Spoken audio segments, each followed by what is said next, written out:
Fucking picture. Is it still the kebab man? It's the kebab man, and now Estella screaming. It's so good. Hi guys, welcome to Weir of Adynn, session 50. Wow, we've actually made it to session 50. Good lord. Yay! Way. Not dead yet. We believe that Heliodor will be joining us a little bit later, but for the time being, it is just us four. Who would like to do a recap of what happened last session? Gabby with her notebook. I wonder who. You know, Go nuts. I'll You know I do write it. those. I'll do it. Go ahead. I wrote down like a step by step You got a step by step. Here we go. of every move we made in combat. Wow, good lord. Yeah, I'm not gonna go through the whole thing. No, expedite it for us. Okay, unless you want to hear it. So the cool notes that I made, the really ones, was Karik hitting a stalactite. So we're fighting this big stone reacher, and it's a little shit. And before we left session 48, Thumb got squished. And so we're trying to kill this thing and also save Thumb's ass, essentially. So Karik hits the stalactite and hits, it's called an Umbra Spawn. And we basically pummel the ever-loving fuck out of this little bitch. And cut its head off, and excellent. It was good fucking soup, guys. That's all I'm gonna say. And just as we kill the beast, Bismuth basically, what was the meme that we said of her jumping down the mine shaft? Gibby jumps down the mine shaft with a group of dwarves, and we get Thumb back from the dead. So Thumb is back with us. Our champion Bane of the Harboring is back.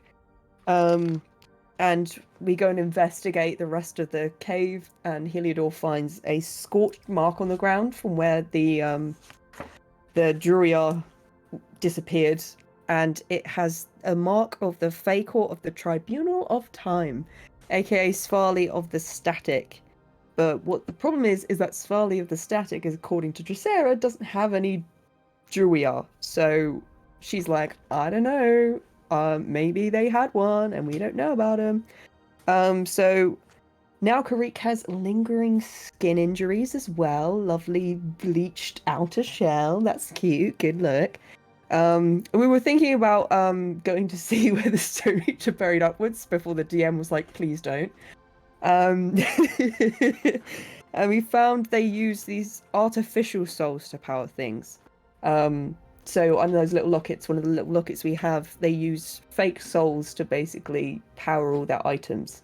And we realised that Thumb, weirdly enough, now has a soul, as you need a soul to be resurrected. So we have to find out whether Thumb's soul has been created or has come from something else. Might be something else. He might have been a little boy and had his soul ripped out of his backside.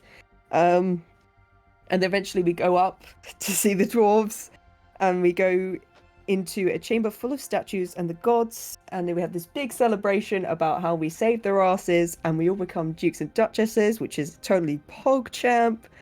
Drosera also finds out she's got a lingering injury to her eye, which sucks balls. Alas, oh well. Estella plays some banging beats on the music. Yeah, it's fucking lit. Drosera and Orin, they get together and they're like, haha, wouldn't it be funny if you came with me? Haha, lit. And Karik and Bismuth have a talk about the fact that Karik needs somewhere to hide his family away. Because basically he's carrying this little necklace and he's worried about his family because the Harbingers know he has that necklace and he should probably get his family back. And while they go off to bed, and who knows what Heliodor is drinking, maybe his own piss perhaps. Drosera has another nightmare again. So this is either her second or third nightmare about being back in the starry night sky. And this time she saw a green and brown Drosera, and there's a sharp static between them. And Drosera wakes up in a cold sweat, and people comfort her, and it's a very sweet little moment between your found family. Ah! So that's the recap. Hi. Fab, take your inspiration, bud. Yeah! Take your inspiration, get the fuck out of here. See you, lads.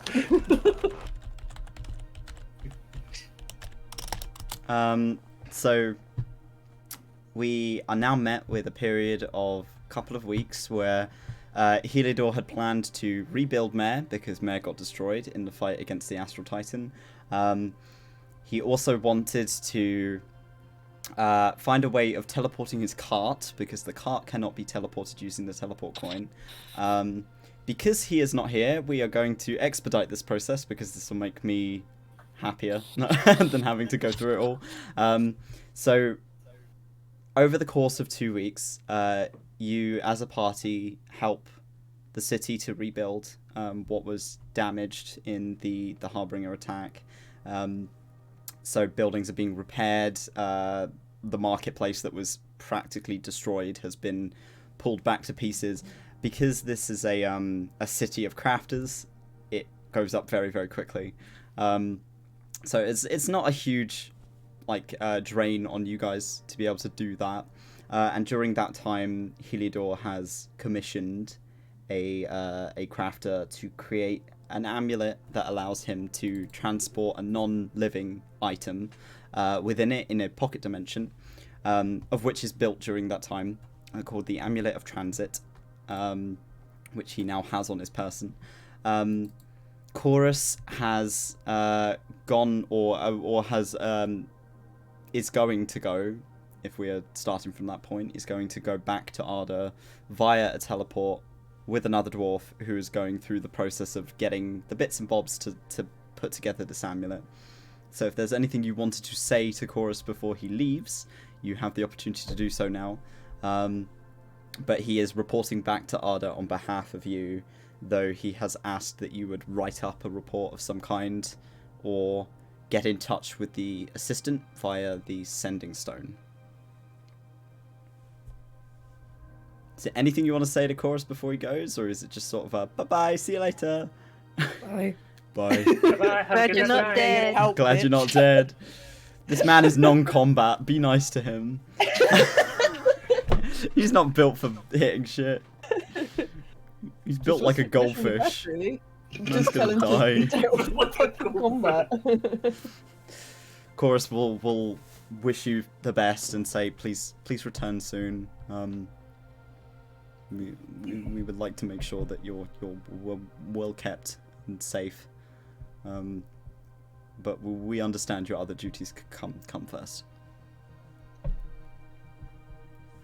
Thank you, Chorus, and all the best. Just don't get into any more mountains. I don't think they're good juju at the moment. I don't plan on it. I don't know. Don't blame you, mate. I think I'm going to stay in Arda for a while. At least I know that there is safe. But You should probably do what he's doing, to be fair. he bids you all farewell. Offers a very uncomfortable, awkward hug to everyone. If you would like it. Because he's not very good with social things, as I'm sure you've probably noticed. I give him a really tight hug. I think I'm like the same height as him. Yeah, you're now the same height as Chorus. So significantly tall is that? taller than everyone else in the party. You are like 5'6" now. So in comparison to everyone else in the party, you tower over everyone, which is great. But you bid him farewell, and he leaves with the other dwarf who is on this mission to recover Heliodor's caravan, effectively. When the dwarf returns alone, the dwarf has also brought with him an Arda identification bracer, of which you all wear for Heliodor. So they have offered Heliodor a job at Arda. Whether or not he will take it, we will find out. But he has given it anyway. And Heliodor now has access to his cart on the fly. It will take him a minute to cast it once he's attuned. But he is able to summon his cart if you guys need a cart on your travels. So, with that out of the way, Karich, about a week and a half into your stay in the Violet City, the sending stone in your pocket begins to buzz. Would he be around with anyone else? I think he'd probably be with either others or kind of back at the kind of their lodgings, I guess. Okay. At that point, It's your call. Do you think you would be with the rest of the party? that's what I'm wondering. I think he probably would be at this point. I think. Okay. What time of day is it? We'll say it's the evening. Okay. So yeah, we're probably all back. Yeah. Okay, so the sending stone is going off in your pocket, and you're all sat in your quarters. Oh, yeah, it's done. Fumbling with his pouches before pulling it out and kind of answering it. Hello. So you've gotten used to. I'm not going to make you make the check anymore because you've gotten very used to doing this now. Fuck. Yay. Yeah, you've gotten used to using this piece of equipment now, and you hear it kind of flick to life. Hello? Hello. Oh, Karich, it's you. Good. Okay. Well, not good. Oh. I need to talk to you. Is everything okay? Something's happened. In which kind of regard? I didn't really want to have to be the one to tell you. Karich, do you want us to go? He's okay if you stay. He's okay. There's a bit of a pause as she hears Karich's response. She goes, Oh, the rest of them are there with you. Yeah. I think all of them need to hear it. You kind of like look around and kind of wave them to get closer. Then. You say, okay. Your friend, Sadia. Yeah. She went out a little while ago. We think that she was going out to collect her specimens. We have reason to believe that she has been assassinated. I'm sorry. You? What? and there's another pause and like the shuffle of paper on the other end. We found her body this morning. Her friend, that I'm sure you guys know about him, wasn't there. We don't know whether it was the Harbingers or somebody has had it out for her, but we thought that you should know while you're not here. Was there any wounds on body? The throat was slit. Oh my god. I'm sorry to have to tell you. I know it's not pleasant news while you're away, but we thought that since you're going to be away for a little while, that it might be worth you knowing. And you mentioned that the creature that was on Sadia's gone as well. We didn't find any traces of it.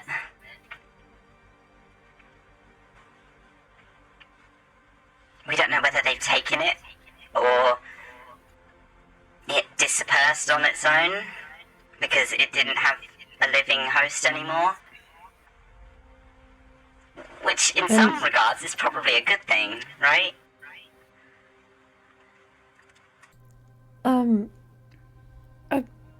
Did no one see what she was like before she left?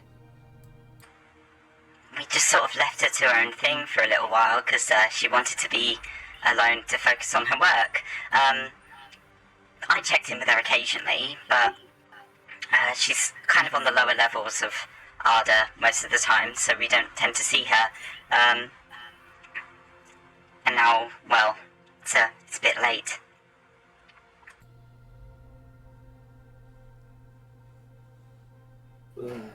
Thank you for letting know early.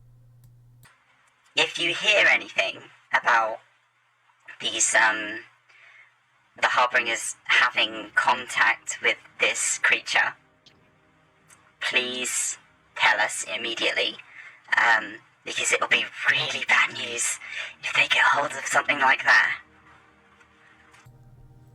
In fact, it would be KO. It's probably good we have you here as well to speak. Some things have happened here in city, in the mountain as well. Chorus has told me some of it.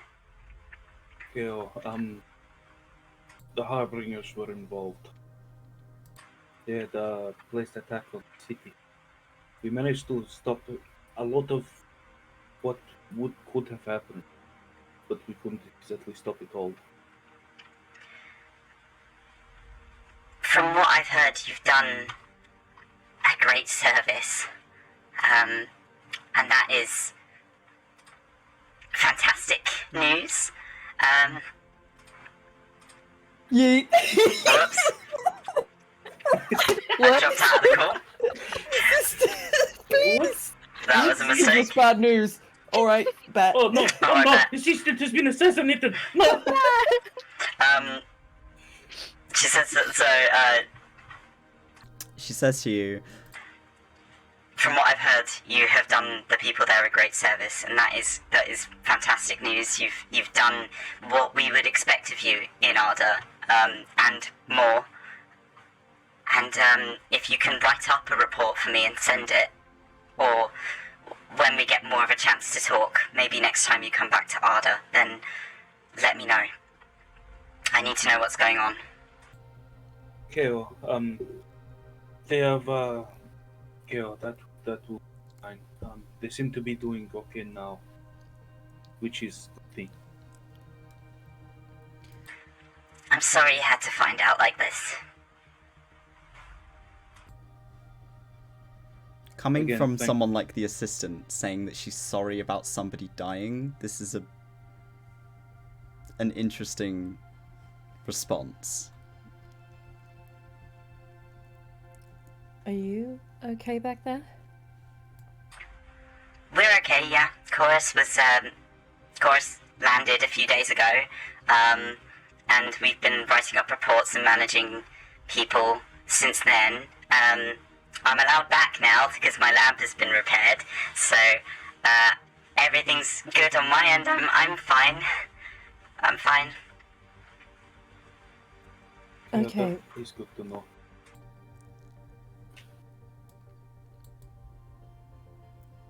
Well, hopefully we'll be back soon at some point, and we'll update you. There's a kind of shift on the other end. It seems like she's kind of moving around. Okay, yeah. Just check in when you're available. From what Chorus told me, you're going to the Whisper Fields next? That's the plan. Well, maybe your Fae can help us. That'd be great, right? Yeah, I mean, you should be willing to help, but you know how it is. Fae are tricky. Yeah. Yeah. Yeah. Yes, Faye. Very tricky. Okay, well, I've got to go, but I thought you should know. So, just call me and I might be about. Yeah, we will do that. Take care of yourselves. Take Please. yourselves as well. Okay. And the line goes dead. I don't think she's okay. No. Just Estella's like, nah, bro. Okay. I'm Literally, okay. I'm okay, I'm fine. I I'm don't fine. think she's okay.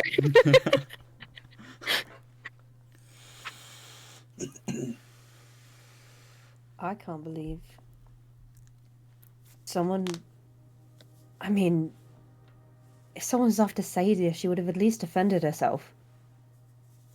That's I mean, what we was saw those thinking. people that Sadia blew up now. Come on. You're not wrong, but remember exactly who it is we are fighting. Hmm. They are more organized than other things we have fought. Or maybe Hasmiel sent out for someone to come find her. But now we've got another angel to deal with that we don't know where it is.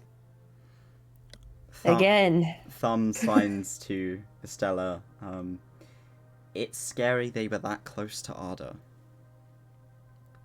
Yeah, like we don't even know where was she like killed? Like, was it just a few miles away?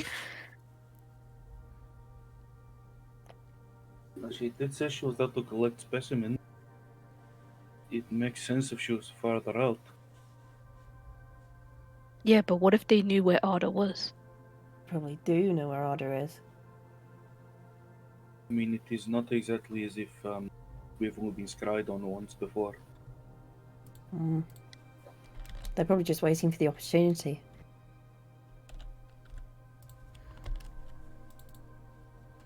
But I guess that we have choices now. Are we going to go back to Arda and see what's going on, or shall we just head straight to the Whisper Fields?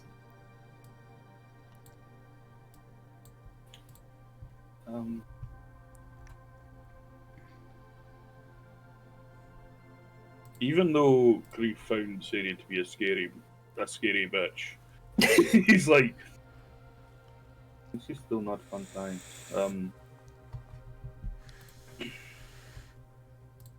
I'm not sure what else Series can do besides carry on right now. If we're all ready? I think so. Okay, so are you leaving now? Or are you spending a day prepping? Or is there anything else you want to do here before you leave? Day prepping, baby. You're going to get, like, rations if you need to. Creek needs to find if his other doodle rings already. Yes, they would be. So you're able to go into town. You've had, like, Bismuth has personally had tailored for you the replica of your old clothes, but less tattered. So they are, like, much neater looking. You've got, like, a fur mantle and a shawl, and a nice kind of brown tunic and some pants that are fitted to your legs so that you can feel more comfortable. And she says, she said to you as you got given them, "Don't bother wearing the fancy clothes next time, eh? Just wear these. We don't care."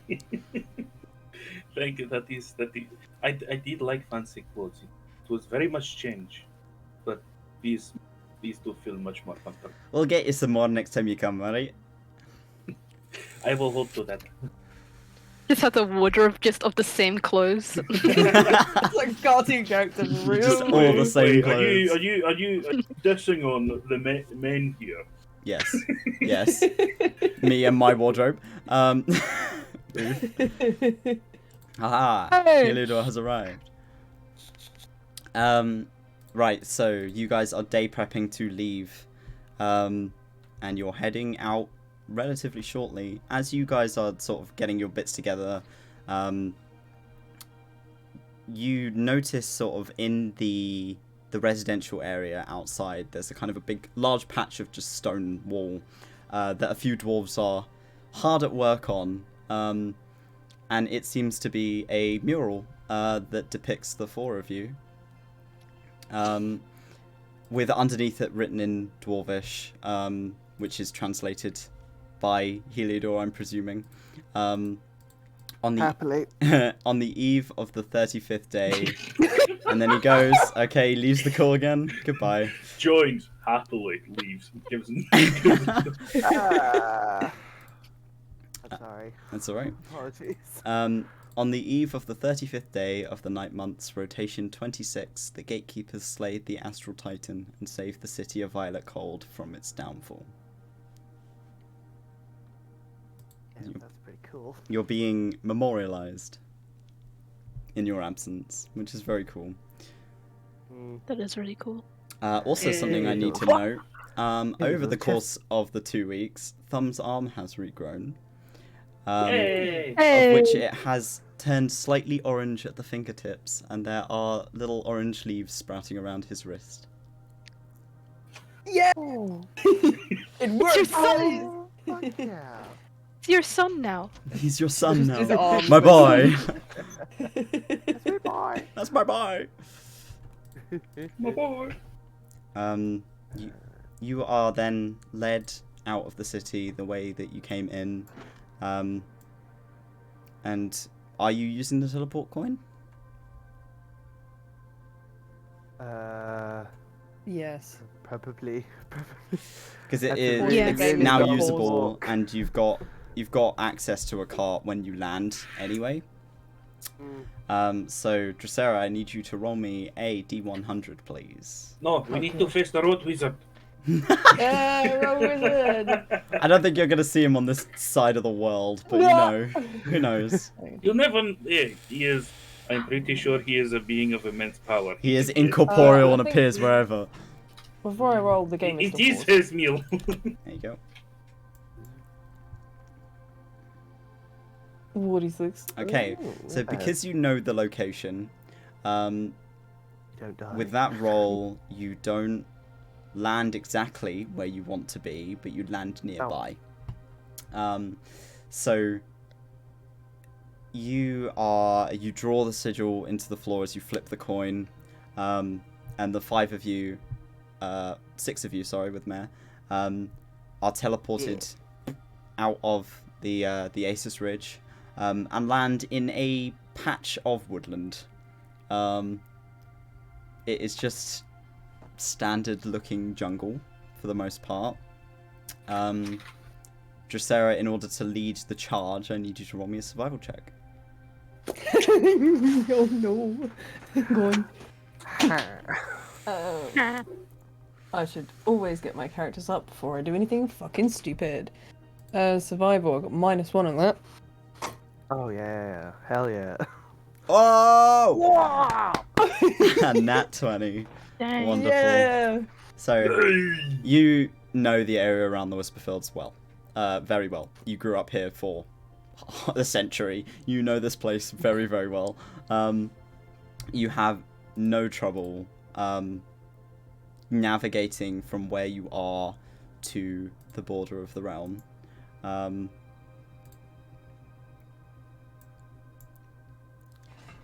You do not own any token vision within this scene. What do you mean? Neither did yeah, I also got that. So, welcome Yay. to my home. Welcome to my humble abode.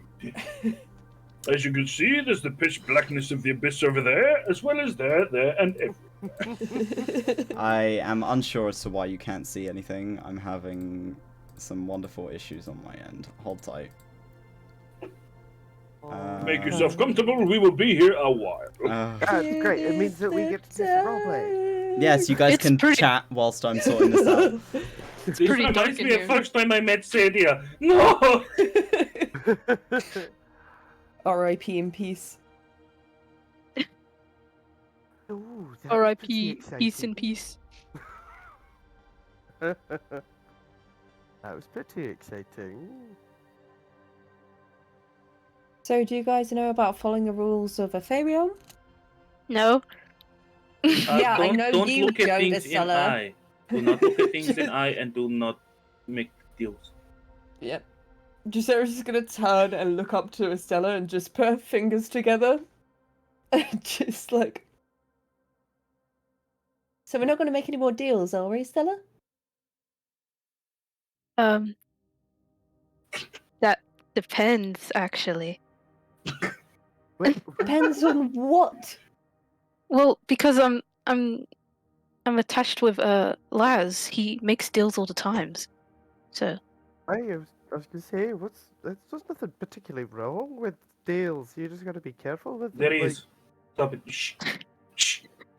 What's wrong with love? Stop it. Okay, Shut.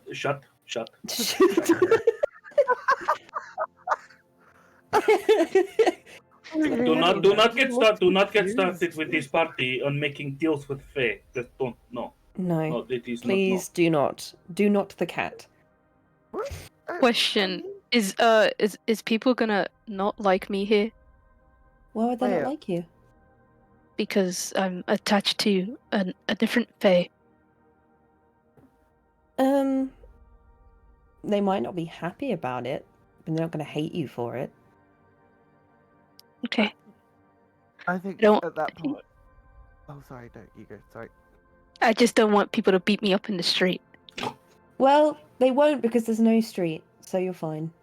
Cool. Okay. And Beat me up in the also- forest. Also, I'll fuck him up as well. And Heliodor comes over and will link arms with you, Estella, and be like, "I've done the same thing," and points to his own eyes. I'll stick with you. Bree's just slowly sidestepping away.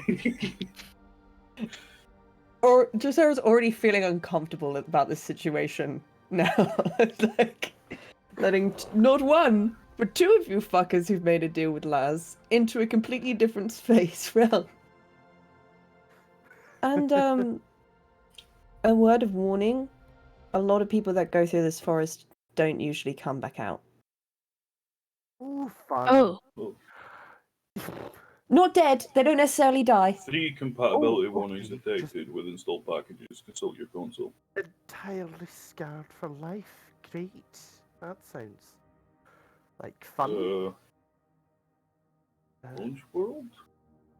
What do you read? Ever forbidden. What happened? Is everyone else I'm getting trying to sort some things. Yes. My apologies. Just refresh the page. Oh, Yeah. okay. Hold on. Look, sweating. Like, I think the Fae world is a bit too much. Sorry, guys. Ooh. As we land, all of our brains boil inside the skulls and explode dramatically. We could not handle the edge. Okay. Just to make you a bit more comfortable, I will look to you for advice, Drosera. She kind of gives you a look of like, really? Yeah. You promise? Yes. Okay. I promise. You just promised with a half Fae. Oh. It means it's Oh. Okay. Oh, that was a low blow, Sarah. It's a joke. It's a joke. Don't worry about it, Stella. Give me your Oh, soul. map! We got the map. I've done it. Ooh. I fixed it. Ooh, it's so pretty. Okay, so Wow. Holy pretty. fuck me, I guess. Oh, I'm a yeah. fool for not saying that up properly. My apologies about that. I am tired. Don't worry about it, friend. Configure. I've got to do this with all the maps I've made today because apparently I have made them all with that setting. So, Shit. but as you're kind of walking and chatting, you begin to watch the plant life around you is starting to get like this blue aqua kind of undertone. And it's starting to look a little less like the jungles that you're used to. It's starting to look more otherworldly. Ooh. Oh shit! Sorry, I've not been concentrating and accidentally poured a pint of wine. Ooh. That does not sound like a problem. So are these circles made out of mushrooms or stones? Mushrooms. Fairy circles. Ooh, yeah. No, even I know about that. That's maybe not a good idea. What is Drosera. a fairy circle? Yeah. You know this is the entrance to the border of the realm. This is the only way in and out of the Whisper Fields. Mm-hmm. Okay, that's kind of cool. Okay, so everyone, just follow my lead. Don't split up. Don't panic. We'll be fine. She tries to give like a reassuring smile. Like, is excited but at the same time is looking at the group and just being like, every Fae these people come across, they're gonna get more fucking deals put on them. She's gonna start making her way forwards. But here are the eyebrows for Wow, I can expressions. feel the faith And so radiating bits off of of you. paper with the eyebrows drawn on them. Drosera, as you step into the circle, you are encompassed with a feeling of coming home. Just sort of breathes in and out for a second, just to take it all in. Heliodor and Estella, as you enter the circle, you get this sort of strange pressure on your chest. It is a sensation of like, I shouldn't be here. Ooh. I don't like it. This is the same feeling that Drosera felt in the city. Ooh, shite. Yeah, this doesn't feel good. No, hey, no, it really doesn't. Yeah. Says nothing, just looks at you guys. Is everything okay? guys? Heliodor will kind of like walk up next to it. If I can figure out how to Use your arrow move the keys. map. Oh no, there we go. I needed to plug in my mouse to the laptop. That helps. So I can move it along the map. Sorry, I was born in the 1950s. Oh wow, Oh, rude. die. I died of the consumption many years ago. I remember the The roaring last I seen a 20s. laptop, you had to use the nib. Heliodor will kind of come up to Estella and just kind of be like, this isn't as fun as I was expecting. And just kind of like link an arm with you. Okay. Yeah. I guess it feels a bit anxious. I feel a bit anxious. Mostly. Are you guys okay? Hey, just uncomfortable. Like Mare has sat on my chest. Oh. It's We get because to of a your doctor. association with Laz. I'm sorry, the feeling will probably continue. That's all. It's okay. It just feels like anxiety. Yeah, it does. Sorry. So That- You have nothing to apologize for. It's not like you're forcing us into this feeling.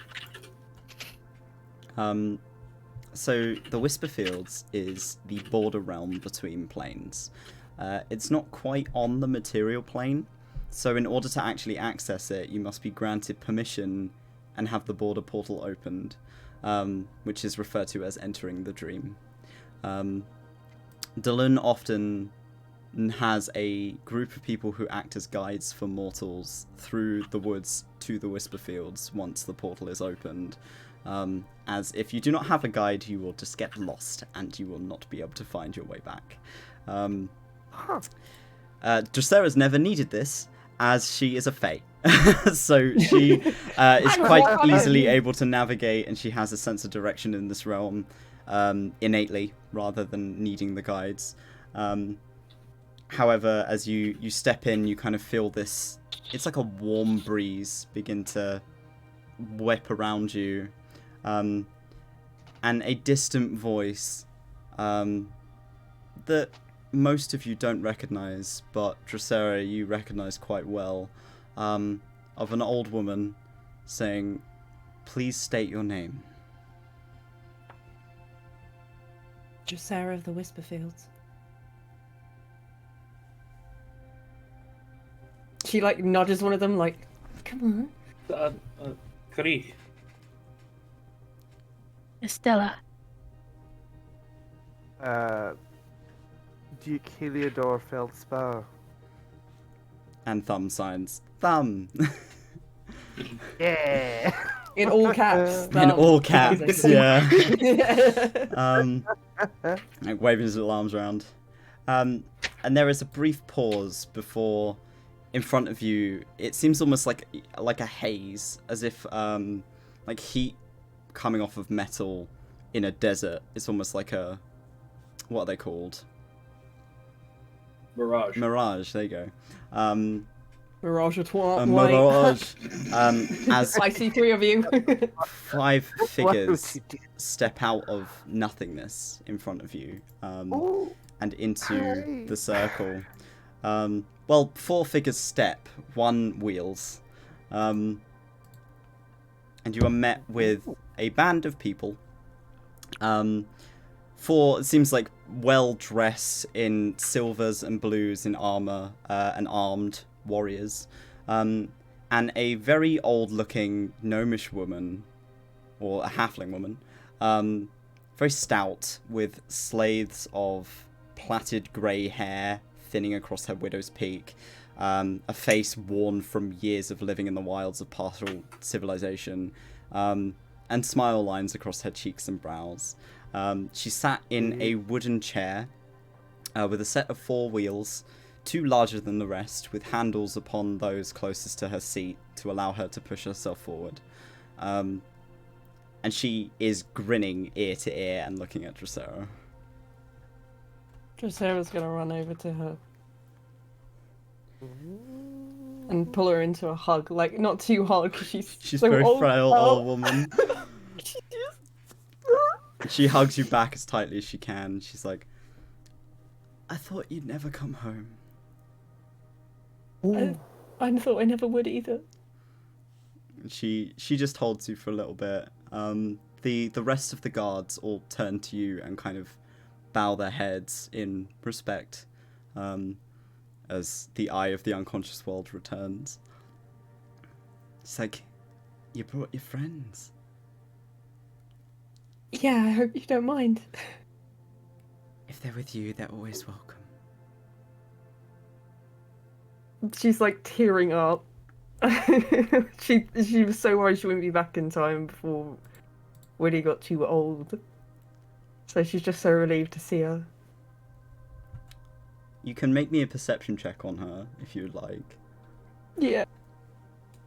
My baby girl. I'm so sad. God. Oh, I'm so bad at perception. You, I'm so bad. You're just happy to see her, man. You're just happy to see her. She kind of wheels forward in her wheelchair with you, and smiles and waves at the rest of the party. She's like, "Oh, you've told me so much about your friends. It's so nice to meet them." This is Karik, Estella. This is Heliodor, who we met, and Nair is the giant mech bear thing that I found. Well, I didn't find. And then there's Thumb. And Thumb waves. She's like, "Oh, I'm so glad you made Thumb is my friends." fancy. The rest of you, Widow introduces herself as Widow Littlefoot. She is dressed in dark blue and silver robes, with a plain kind of gorget similar to the one that Drosera used to wear across her collar, an amulet identical to hers, bearing the sigil of the Trance. On her lap and her hips sits a variety of herbs and other bottled materials, scavenged from the local wildlife and carefully preserved for her apothecary duties within the Whisper Fields. The chair that she sat in, along the rim of the wheels, there are shapes of like blade hilts to arm the wheelchair when the need arises. She is perfectly mobile and has a little trouble navigating. She seems to be able to move around perfectly easily. Considering she lives in these woods, it doesn't seem to faze her as she leads the charge of the guides. But she wheels over to you and she shakes hands with all of you. She is a very frail-looking old woman. She's got a very kind-looking face. She just seems like the perfect grandma. Pleasure to make your acquaintance. And you, my dear. Hello, it's nice to meet you. Oh, so many hands. I'll have to shake all of them. He would lift all hands to let her shake all of them. Oh, that makes life easier. Why is Thank your you, grandma dear. so cute? And she Nice to meet you. signs to you. It's a pleasure to meet you too. Yes!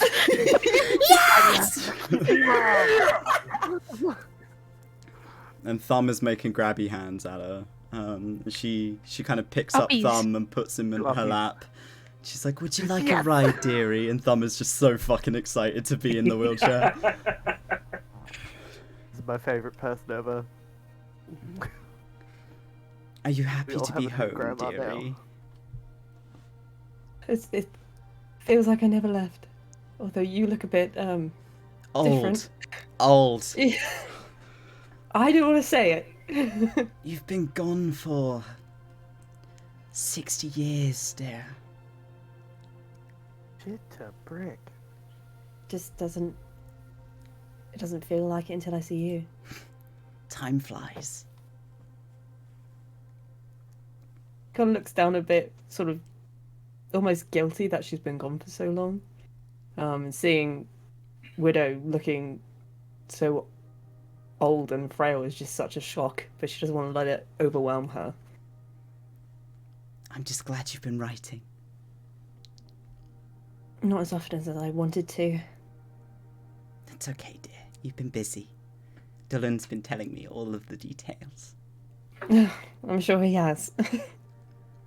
He's expecting you, all of you. Okay. And she, quickly, Drosera turns around to all of them, and is just like fingers up to her eyes, and to all of them, like, I'm watching you. be good. Be good. What? I mean, I'm... Sure. You, Yeah. I suggest just listen to her. She knows what's up. No, yeah, I know, yeah. Your ballpark now, kind of thing. Well, your fairy circle, and kind of looks around at the mushrooms. So, where... Forgive my asking, but where do we go now? Come with me, dear. She kind of gestures to you, and begins to wheel with Thumb on her lap, up and into the woodland outside of the circle. I would like everyone to make me a perception check. Oh, shite. You know how good those goes with me. Ooh. Same. Perception.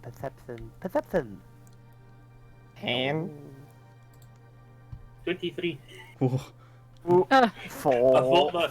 You see, for some reason, my dice there landed on like the corner.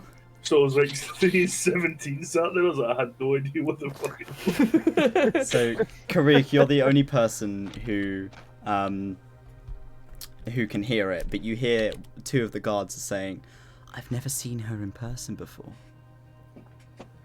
Oh shit. Famous. Yes, these boys are young. I don't think they've ever seen you before, Drosera. Well, it's been a long time, and they're probably too young to remember me ever being here. He's fair. She's been gone Human. longer than you guys have been alive, for the most part, apart from Helidor, but the other two. You're old. You're old. You're old, but old.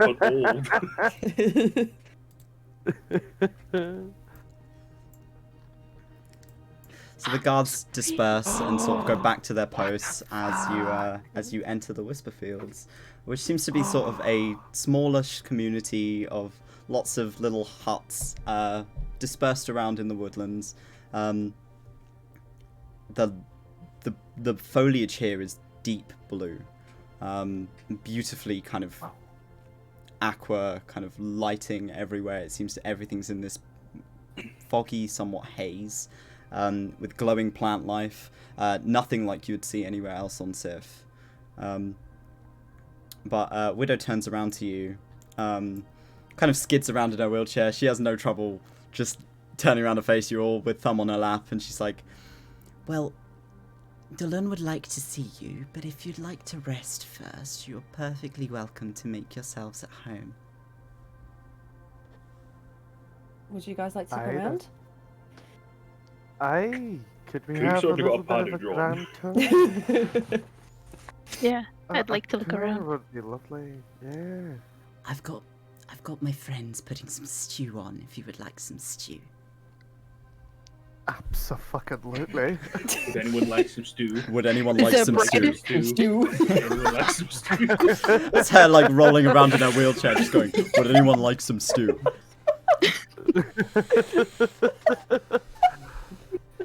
I have tea with me if you'd like some as well, that I can offer it as thanks. We need bread. Oh, that sounds lovely, dearie. Perfect. She wheels through, and you watch as the get guards people. all salute to you as you enter. All of them dressed in this beautiful silver and blue regalia. That is not there. You can just pass through that. You're immediately met with a handful of like faces, all of different ilks. Everyone here seems to be different. There are half-orcs. There are what look to be different kinds of Elanians. There are elves. There are plenty of different types of people. No dwarves and no humans. Oh, well, fuck. But most of them seem happy, especially to see Drosera, but they all kind of wave to you. They're not used to seeing outsiders.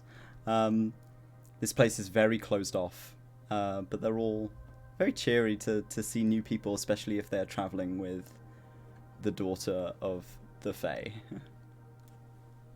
Yay. Are there any kids? There are quite a few 'Cause children, actually. Heliodor is basically gonna send Mare off to be adorable with children and just like give like piggyback rides to them and stuff. Turn himself into a slide kind of thing. Widdy settles herself next to a big cooking pot in which people are sort of chopping up what looks to be like fresh herbs and vegetables and kind of just plopping them in and letting them simmer. Mare wanders off, and there is a variety of small children that immediately move over to go and investigate this strange-looking animal. Around the fire is there's an elven woman, middle-aged. She doesn't seem to have any like recognition, like seeing Drosera, other than knowing the significance of Drosera's presence. What looks to be her husband sat next to her, who is a sort of somewhat reptilian-looking Elanian person. So covered in scales, slightly elongated face, with like clawed feet and a long scaly tail, and a teenage-looking half-orc, with a longsword on her back, dressed in these similar sort of uniform that the guards are wearing, but seems a bit young to be a guard, at least at this stage.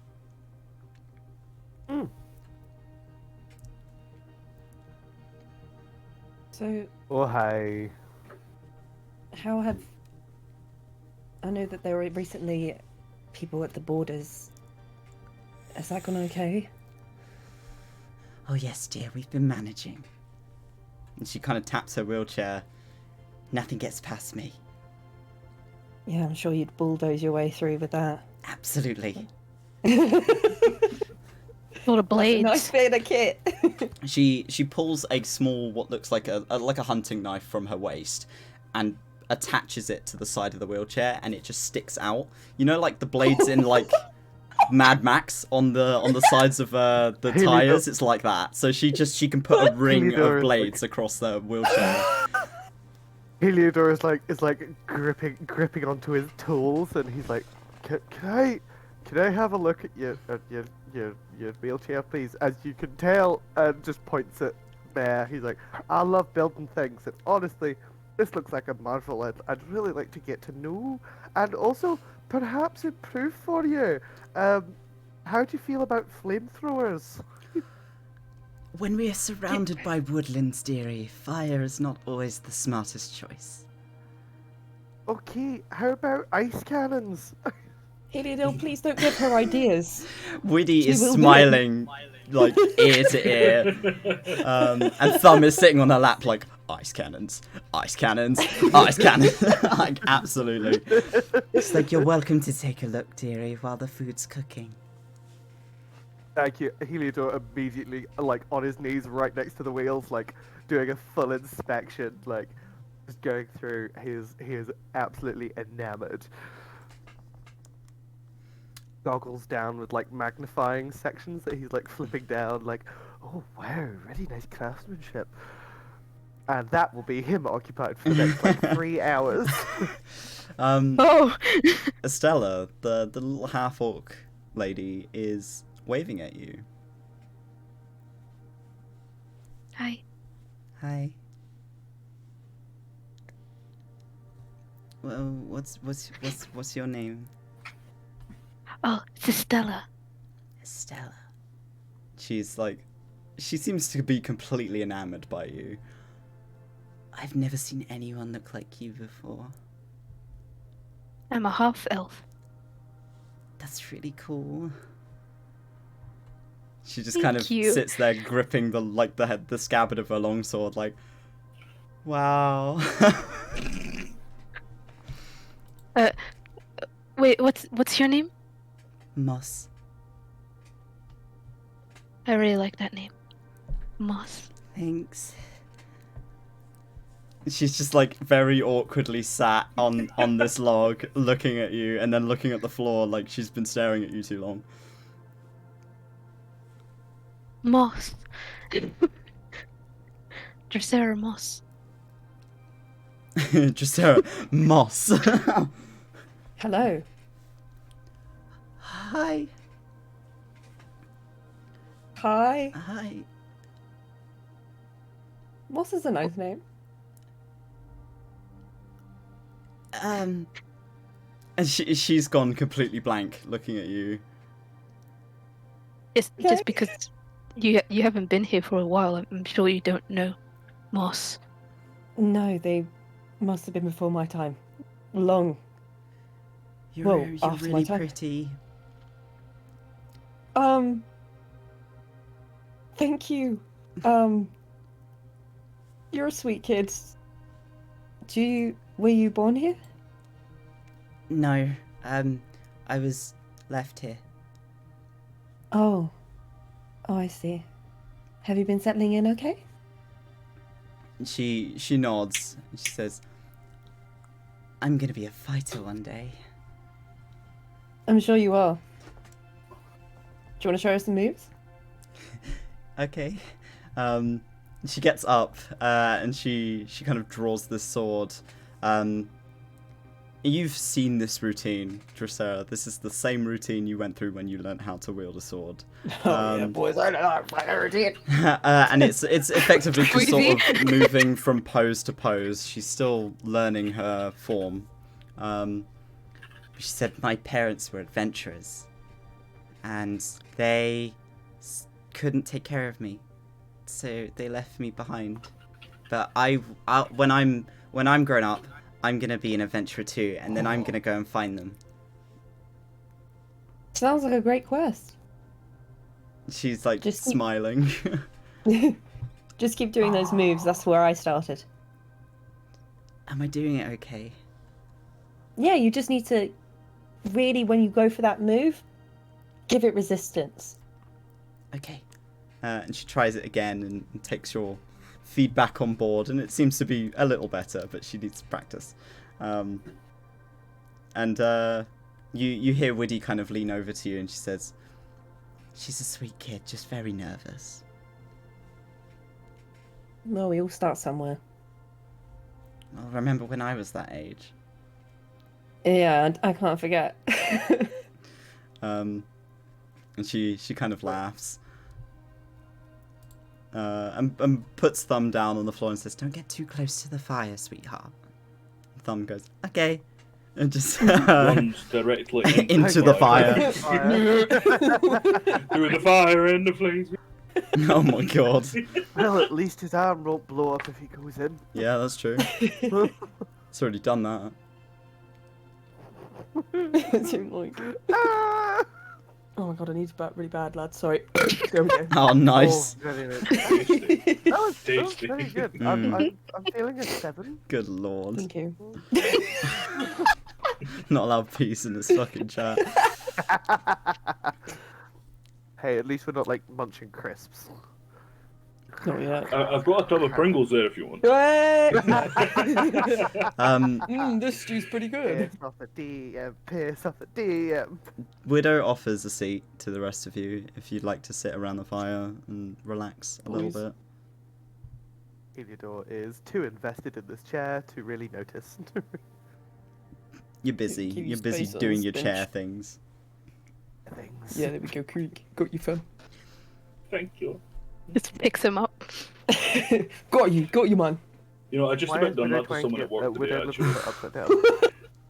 No, they were stood away in my toolbox and they were just stood there eating a sandwich, just looking at me, so I was about to pick them up and just move them to get the toolbox. Just gonna place this with the rest of the fire. Yeah, no, he's like, I think he was about like 5'6", 5'7", something like that, so it was, height comparisons to me, it was just... Tiny. So, In D&D, it's the old switcheroo. my love, Yes.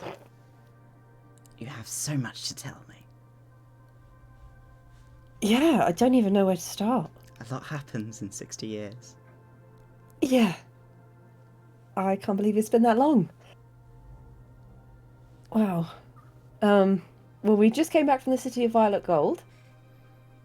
That was... The where? It's... Oh, it's like this mountain, and in the inside there's a city, and, someone has taken up residence there. Someone?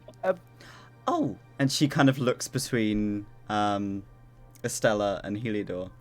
I know. Heliodor like looks up and his eyes are like greatly magnified by his like magnifying goggles. He's just like they're just like massive green eyes like, huh? She What'd you kind say? of waves at you and goes, "Hello, Lazarus." Oh, Oh, he I didn't just wave feel my like way. nails on my chest. She'll wave at you as well. Yep, so we got to see... We've seen him a couple of times on this trip, actually. That's quite surprising, dear. Usually, he doesn't really settle. No, well, I think that's one of his permanent bases, and then he travels between places in his own portable realm. Oh, if you haven't long rested, by the way, please do. yeah, boys! Yeah, that's what I did. Yeah, I just did noticed 'cause that. I was like, oh shit. Um, Because I'm currently looking for an illusion spell, but I don't think I have one. L rest. It's time to L. There we go. We're taking the L, boys. Time to brown. so Dolun tells me about this little startup cult that's happening. Oh, yeah, that one. They're awful, Woody. Oh, Awful. Shit, to be fair. is that how you lost your eye, dear? Yeah. Related to that. I'm so sorry. Yeah. Well, after 60 years, I don't think it's bad going. If anything, I'm surprised you still have all of your limbs. Well, you can always do the old regrow, can't you? Well, I'm glad some of us can. I'm sorry. She kind of laughs and like lifts a hand and pulls off a glove, and she's Mouth. missing a ring finger and a pinky on her left hand. Whoa. Ooh. What happened there? Testing out my wheelchair, darling. Oh. Oh. I mean, if you're interested, I can make you some new fingers. How intriguing. Mhm. Oh, that sounds I'd great, really sweetheart. like make. It'd be my pleasure. I've been meaning to make some new extra bits. So I'd absolutely love to do that for you if you have a forge about here, perchance. A forge. Well, we do have a smith, so he may be able to let you help. Oh, perfect. I would really love absolutely love to give you something. Something. Something. I mean, how much function do you want it to have? Just a normal hand, dearie. I'm a little old for things to be super exciting. Okay. All right. But if you I want to have add an something idea. super exciting, I won't say no. I Don't. definitely need to add something. Don't. No. She's a demon. Sarah, I'm sorry. I'm speaking with a client right now, and the client wants something super exciting. Heliodor immediately starts making notes in a little notepad, just like, yes, yes. And she kind of Pleasure? pats you No, on no the top fire. of the head as you're like knelt next to her wheelchair. And she says, "I like this one." Pats the bald spot. Yeah. Pats the bald spot, just like pat, pat, pat. Like, yes. The elven woman. Yeah, directly. I'm just like, just like plap, plap, plap. Like goose feet on concrete. You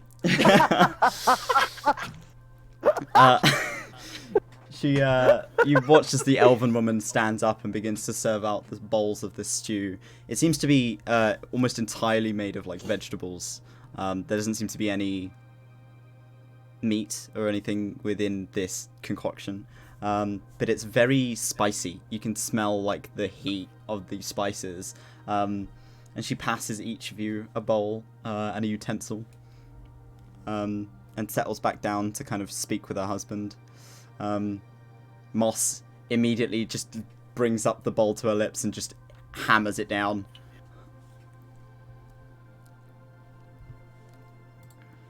I wonder if anyone can handle this. And we I that's think stew. Heliodor. I would say Creek's probably put a decent bit of spices in his food from what he's found. Yeah, Before Heliodor will eat it, but probably takes quite like Take a fat fire minute damage. to get around to eating it because he's like doing notes and also looking at the wheelchair and also thinking about making some fingers, and he's like just kind of forgets about it and he's like, oh yeah. I kind of want to do what Moss did and see if I choke and die. Estella, if you're going to do that, I need you to roll me a con save. Yeah. We'll see how well you do it. Oh, you get plus. Yeah, you get like a +3 or whatever, +4. Get it. Number. Proficiency mod, which is 4 at this Plus point. difference. Yeah. And nat 20. You down it, and it is just this like mouthfuls of flavor. It's heat but flavorful, and it's not like overwhelming heat. It's just like a myriad of herbs and spices and this thick stew that's been obviously cooking for quite some time. It's very filling. It's probably one of the best meals you've had in a little while. Oh, Oh! that was good. Thumb kind of Mint. holds the bowl and looks at you because he's been given a bowl, but he's looking at you. Can you like dip your finger in it? Again. Thumb sticks his hand in it. Nothing happens. Good soup. Thumb tries sticking his Fae hand in it. Nothing happens. And then he just pulls it up and gives you a thumbs up. Yeah, it's warm. Nice and warm. I don't feel warm. Oh, okay. Oh. No. You can't feel temperature, so he just like doesn't You feel can it. feel fire. He kind of shakes his head a little and it's like, yeah. Yeah. Eh. You spend a little bit of time sitting around the fire and just talking with Widdy, over the course of which you notice that, like all of you notice, this is a very old halfling. Her voice is gritty. She sounds generally quite tired, but from the face, that like the way she presents herself, you wouldn't really know unless you were looking for signs of it.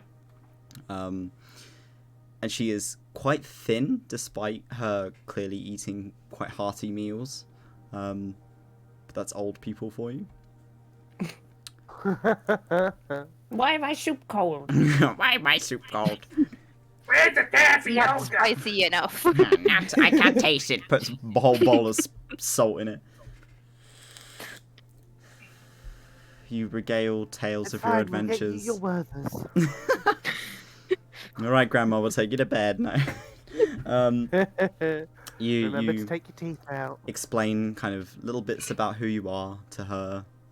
She seems wholly interested in everything everyone has to say. Before she kind of frowns a little and says to Drosera, "You said there was a human traveling with you. Is he not here anymore?" I'm trying to remember which human it was. Do you mean the angry one with the beard? That's That I what you wrote mentioned. in the letter, yes. Yes, that one. Yeah. He's been transported to the to another plane.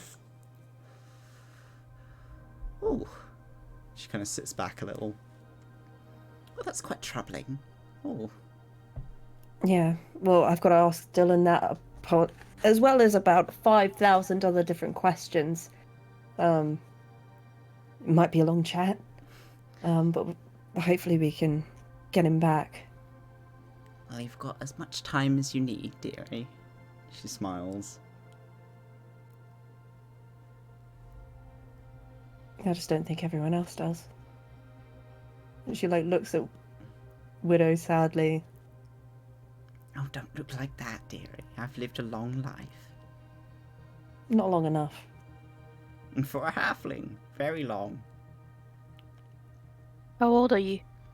176. Oh, That's nice. not that long. Nice. That's long for a halfling, my love. Yeah, Heliodor kind of looks up and goes, "Don't you live for millennia?" Me? Yeah. Well, if I stay like this form, it's about 500. Shite. That Yeah. kind of You're sat Takes here the calling time, me old. She kind of points at Okay. Drosera. Okay. She goes into Wait. childish form again. Alright, alright. Okay. Go. You How calling me are old? you, Drosera? Shade or truth? Well, when I joined Arda, I was about 205, I believe. And how long have you been without her? Ooh, About maybe year. a year. 206. You're 206? Yeah. Yep. I don't know whether you're being sincere or mean. Oh, no, I'm being sincere. You forgot when your birthday was. Do we need to have a birthday party for you? I think you'd have a long time of birthday parties to catch up on. We could just do one big one. That works. We need 200 candles. No candles here, dearie. Candles that are not lit. Not that your much kind an of universal candles. fire? We use But- different kinds of fire here. Ooh. In Oh, your now I'm deeply intrigued. No. human mortal terms, are more sort of like an adult, basically. So I'm not old, in my sense. Well, you've Compare it to a certainly grown human. up. Question: I think I'm. How long is a year? Oh god, it's like Wait, hold on. We have. No, have this a is whole Karikast, and this isn't me. This is calendar. Karikast. How do we access the calendar? Because it's like 400 and something days, Yeah, isn't it's it? 400 and something days. Yeah. So the calendar is 432 days long. That's a year. 1 year is. Yeah. Heliodor will definitely rattle that off. I feel like he knows he knows that off by heart. After he asks that, Yep. if he gets the answer, he's kind of sat there like just. You can't see his eyes moving, but you can see he's thinking. Are you okay? No, I only really start to go by dates after coming to Arda. No, wait, wait, and Heliodor kind of like stops taking notes. Like, I'll be right back. do Keep you talking. not know how old you are? Not specifically, no. Oh shit! Oh shit! So many birthday Heliodor, parties.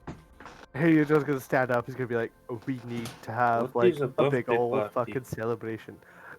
So, right, okay, Estella. I Do you have any like minor illusions or anything like little things you can do that we can make a show of this for a description of a birthday party? I do have minor illusions, yeah. Oh hell yes. Okay, so a birthday party is the celebration of your birth, or when you come into this world as a being. So, for instance, some may do it at their day that they hatch out of their egg. Some people do it when they're born through other means. That's how I do my birthday. But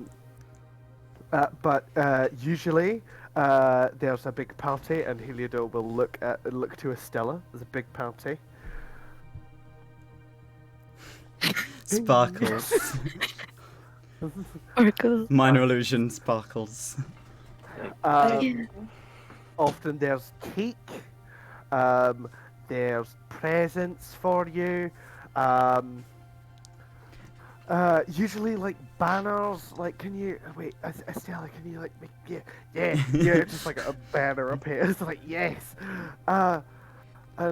and your friends and family turn out, and they all bring presents for you. The things that they think you'll enjoy, and you just have fun and celebrate the day that you were introduced into this mad world. I mean, we celebrate birthdays here, but not mine. Well, that's got to change. I don't know. If I'd known about this while we were in the city of Violet Gold, we would have done a fucking street party. We could have done a pub crawl. Oh, Oh, I haven't done a pub lovely. crawl in years. Oh, you should come to the city of Violet Gold. It would be grand, and also there would be so many artisans who would want to give you cool stuff. Just like imagine, if you will, and immediately I feel like Heliodor might have ADHD, and he just kind of like, and it's like just like immediately new topic, and I have something to say. Like we could gild your car, and just like starts talking about all the things it could do to the chair and like prosthetics and stuff. Oh, love, that It's sounds just like a wonderful. full rant. I can't leave, though. That's fine. I can bring him to you. We're always happy to have visitors, so long as they're nice visitors. I will personally vouch for anyone from the city of Violet Gold. And Heliodor actually like quickly like scurries through some of his stuff, and I feel like he's got like I feel like he's got like little stones that he's got like little carvings of the Feldspar house on, as like a business card. Because like, I feel like he doesn't carry around paper because he doesn't have anything that's like waterproof, but like he's got like these little like perfectly circular pebbles that have the Feldspar symbol carved onto them, and just like hands it over and goes, if you show any dwarf from the city of Violet Gold this, they will happily speak with you and will be more than accommodating, I'm sure. Oh, that's a lovely gift. And she kind of pops it in one of the jars on her belt, and it tinks to the bottom of it. And she's like, I'll take very good care of that, dear. I like this I'm one. so glad. Of course you do. Fucking birthdays. Sorry.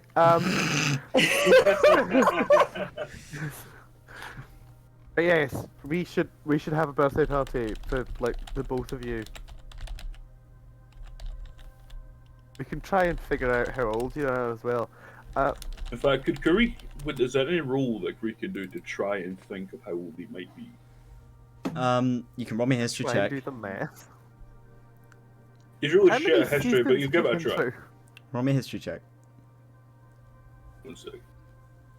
In the meantime, Drosera's going to sit suddenly more upright, as if she's listening to 15. something. Theodore is too focused, I feel like, on Kari being like, "Go on, how old are you? Do you want to do this?" Holy. Kari, thinking about it, you're counting out how many moons you remember it being since your children were born, and since you were born, since you moved in with your wife, and you're sort of having a think, and you're like, somewhere in your early 20s? Maybe mid-20s? Going by descriptions, maybe 20-something? No, Oh, wow. Less than 25, maybe, I think. You're really fucking young. Shite. And Heliodor just kind of like sits back. He's like, I'm getting old.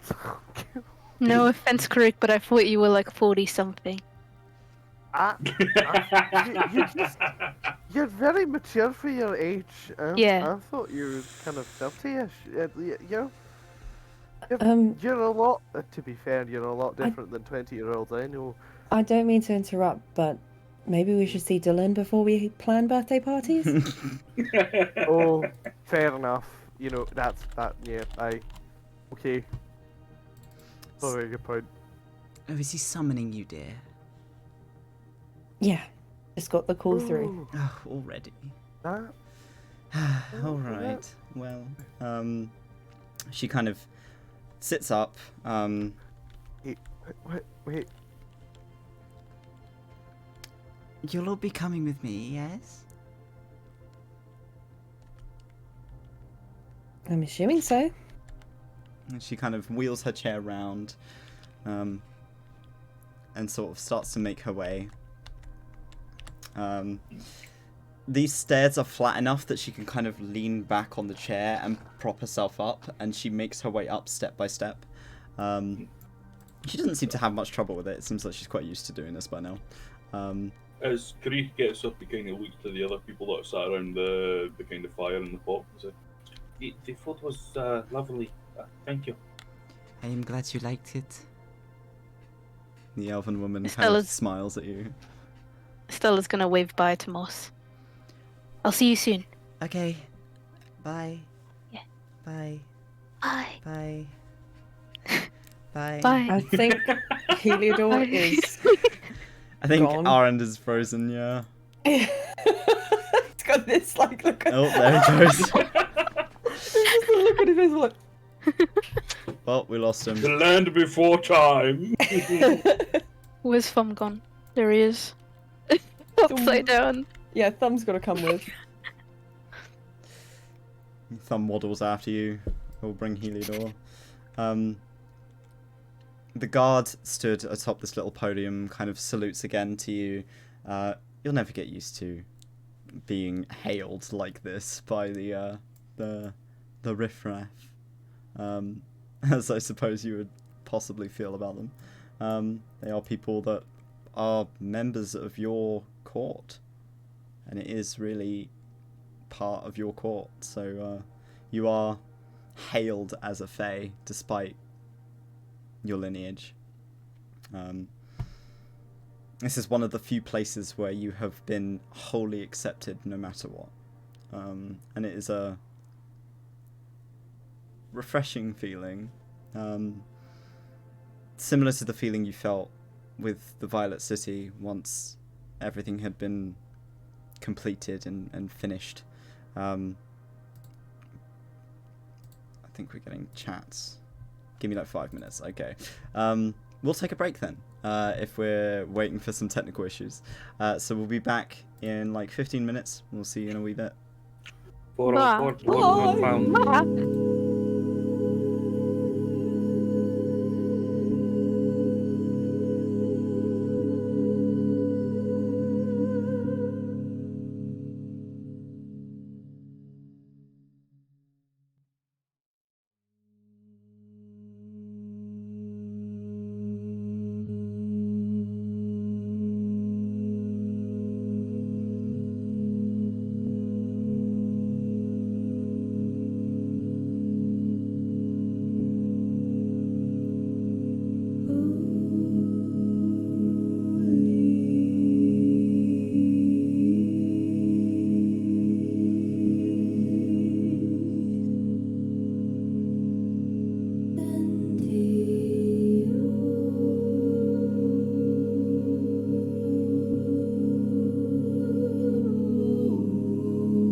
Oh god, the cursed image.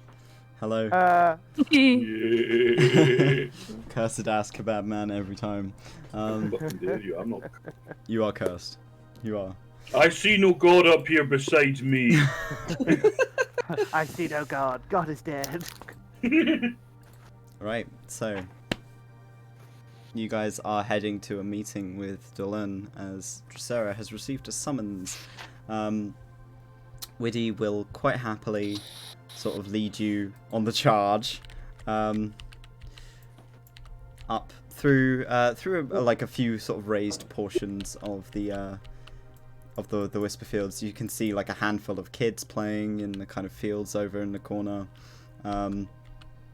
Mare has quite happily settled next to a handful down by the huts and is just sort of purring almost in the weird bear way that he does.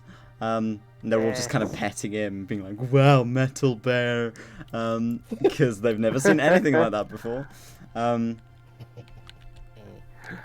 And Widow kind of stops short, turns around to face you.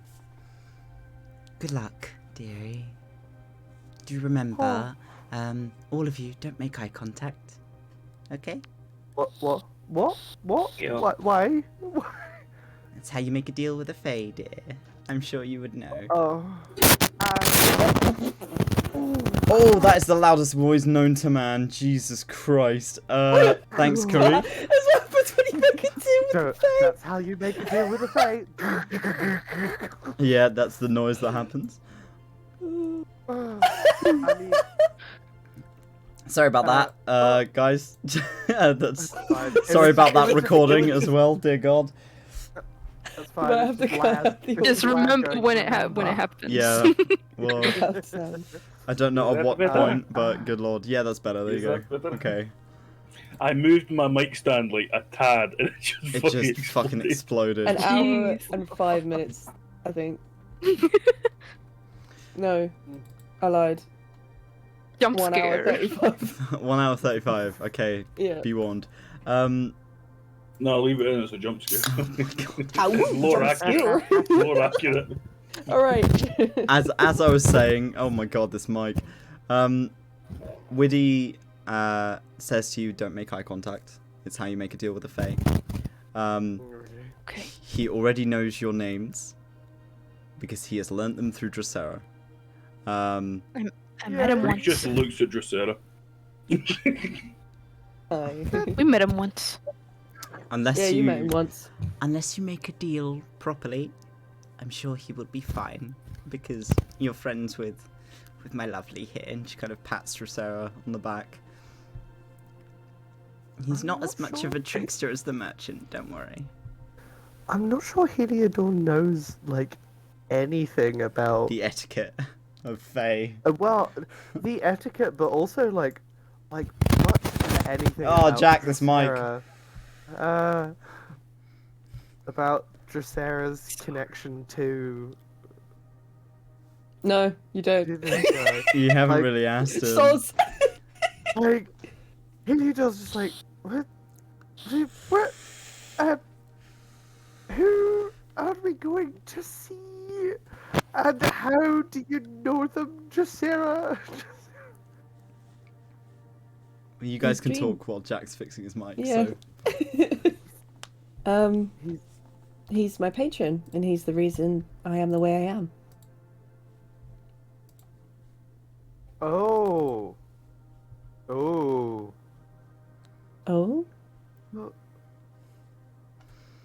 I Oh. know enough about Drosera to know that means she is. parents got cursed, right? Yeah, pretty much. Yeah. You know enough from Ooh. Oren. Oh, can someone hop in a chat with Jack for a second so he can test his mic? Hang on. There you go. So Heliodor, yes, you know Oren well enough to know that Drosera have to come from a lineage of people who were cursed by a Fae for wronging that Fae in some way. It is very rare that this sort of thing happens, which is why Drosera are so uncommon. the fact that this place is very blue, and Drosera is the opposite of that, is an interesting fact for you. Huh. Yeah. Why are you blue? Why are you blue? Why aren't you blue? Well, her fingers a at the good moment, question. her fingers are blue. Oh. Okay, why are only your fingertips blue? What? It's a long story. I mean, okay, do you wanna, can we talk about this after we meet Daddy Dearest, or, do you, like, If it's something you want to know about, we can speak about it. I genuinely would be very interested to know. Curiosity killing cats and whatnot. But satisfaction brought it back. Oh, but satisfaction brought it back. So, delightful, perfect. In which case, yes, I would like to. I'd like to know. No, please. The expansion of knowledge is like part of my whole jam, so that would be wonderful. Of course, yeah. No one's ever asked me before, but if you want to know, then I'll tell you. Oh, delightful. Oh, in 206 years, nobody's asked you. Well, everyone else kind of just knows here. Fair. Everyone's just like, yo, this bitch, yo, Alphator. Yo. And Widow kind of gives you a cheeky smile. She's like, I know all the details. Of course you do. Oh, He knows the gossip. saucy, very nice. She collects gossip. I love gossip. You're just like your Right. father. every time I see her nameplate, I just think of Widow Twanky. She might It as just well keeps be. hitting me. But like, it keeps hitting me like He's Sir Ian behind you. McKellen doing Widow Twanky, and it just is! It's pretty much, yeah. You're not far off. Oh, beautiful. So, Widow kind of bows her head and says, off you go. Here goes nothing. Where do we go? What? So you begin to sort of head Drosera. off into this section of the woodland, and as you do, Estella and Heliodor, this pressure that you've been feeling gets heavier. Oh, comfy. I understand why you don't like hanging out with Laz now. Yeah, think? Yeah, no, this is no fun. You Oh. enter what seems to be sort of like an area of pillars that have mostly collapsed, mostly sort of returned to nature. A pool of water around the center that is lit up in this beautiful cyan blue glow. And sat in the middle amongst a plethora of lily pads and glowing sort of fauna and flora is a gigantic blue naked figure. They have long kind of pointed fluffy ears and very long silver hair, of which the underside glows brightly white, with a pair of very piercing orange eyes. And there's a faint smile on their face as they lounge comfortably within the center of this pool, lifting a hand and just gently beckoning you forward. Holy shit, Toby, this is really pretty. Someone say Mary's It's name. great. Oh. Yep, I need to move. Whip, whip, whip, whip, whip. Oh, does anything happen when we step into the water? It's you're currently An stood aura. on kind of like what looks to be like almost like glass that is surrounding the outside of this pool. That's really fucking cool. You can feel this pressure, just like something sat on top of you. But it's not like you can't breathe. It's just sort of like a reminder of you're not meant to be here. I'm gonna take a back seat, and Heliodor kind of like is like making sure that Drosera is in front of him the entire time, and when we get to kind of where we stop, Heliodor is definitely gonna like take up a stance of being behind Drosera and like is like no eye contact, look down, and is like, this is a giant naked person. Where down? Titties. Look at nipples. Lovely. And just sits and like focuses right there. Despite them being naked, they don't have any genitalia or anything like that. It seems to be just sort of a flat form, genderless form. Grand. In which case the eyes go down further. Oh my god. Just like, no, it wants to stay away from the eyes. Does not want to risk a deal. Like, is just like, yeah, just does not want that potential. Doesn't fancy that. No, I don't want a conflict of interest. My sapling. And Always a pleasure to see you. a long time since I've been back. Too long. You've changed. Just a little bit. They lift a hand out towards you, and kind of lay it down. And as they do, it seems like they almost get bigger. And they are towering above you, maybe 12, 15 feet tall now, as they kind of sit up from their lounging, place it down across the glass, and invite you to stand on their hand. Gonna go stand on the hand, lads. Oh, please don't leave us. Okay, bye. Okay, bye. They smile warmly. I have missed you. I missed you too. Change my lighting to match this. Ooh, blue. Wait, no. So many things have happened.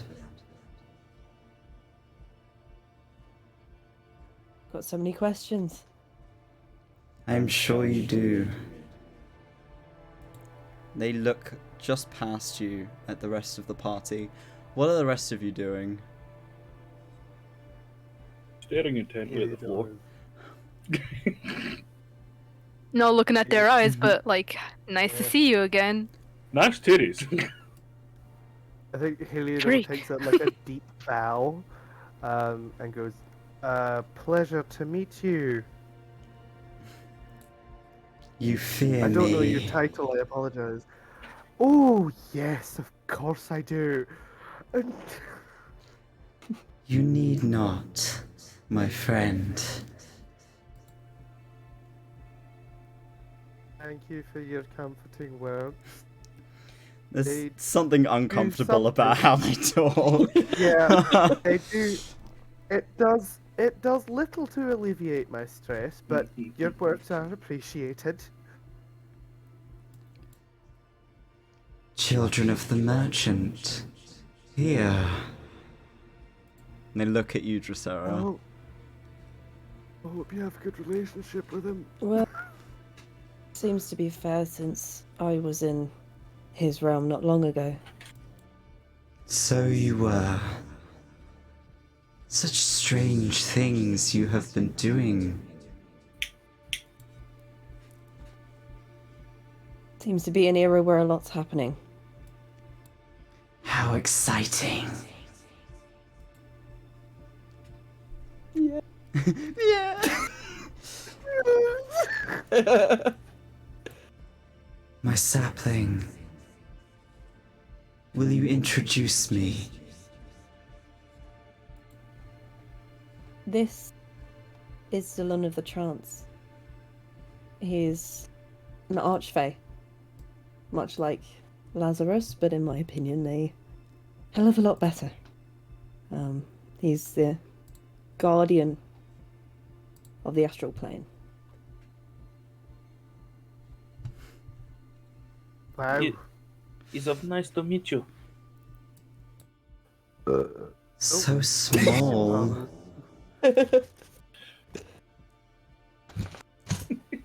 He burps and it echoes. I am so sorry. You just grog in the first episode of Vox Machina. He just walks into the big fucking room and just immediately burps. Heliodora's gone like tomato red. He's like, oh fuck. The Bard.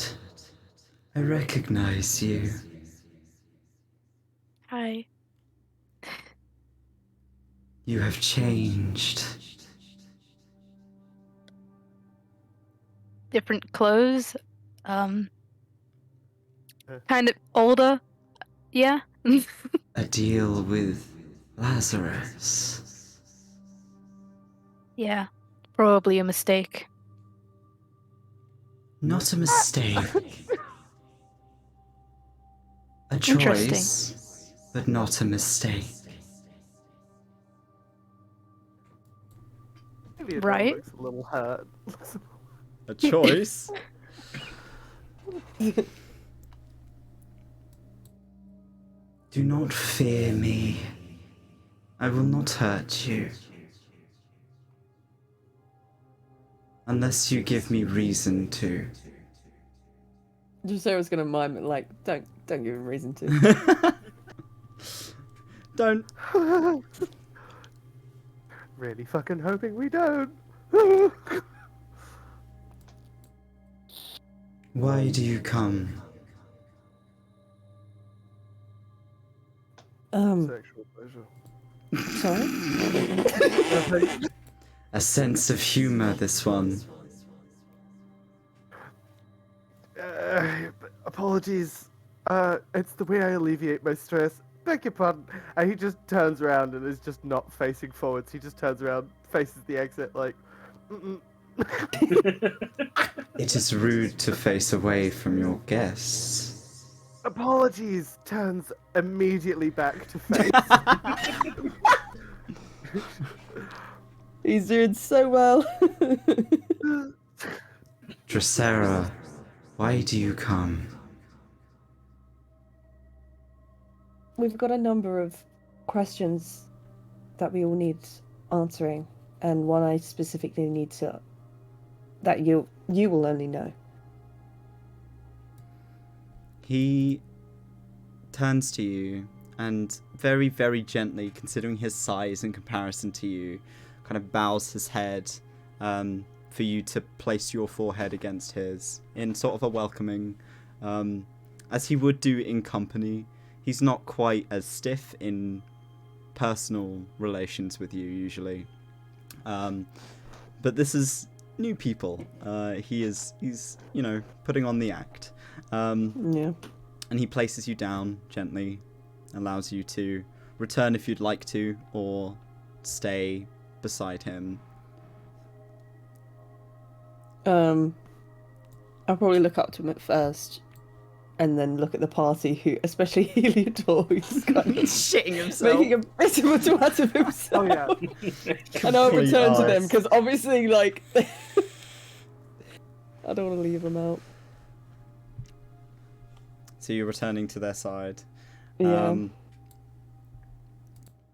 Speak your questions.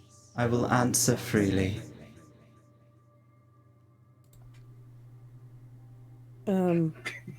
Well, first of all, what do you know of Svali of the Static?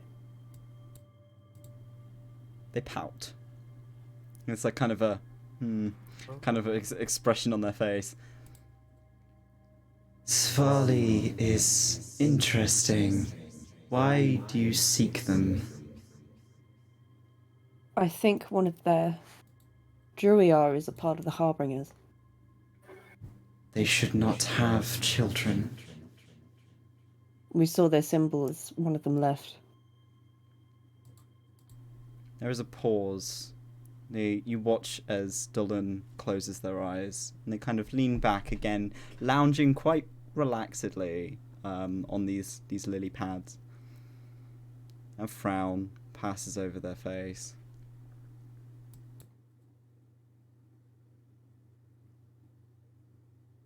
So they do.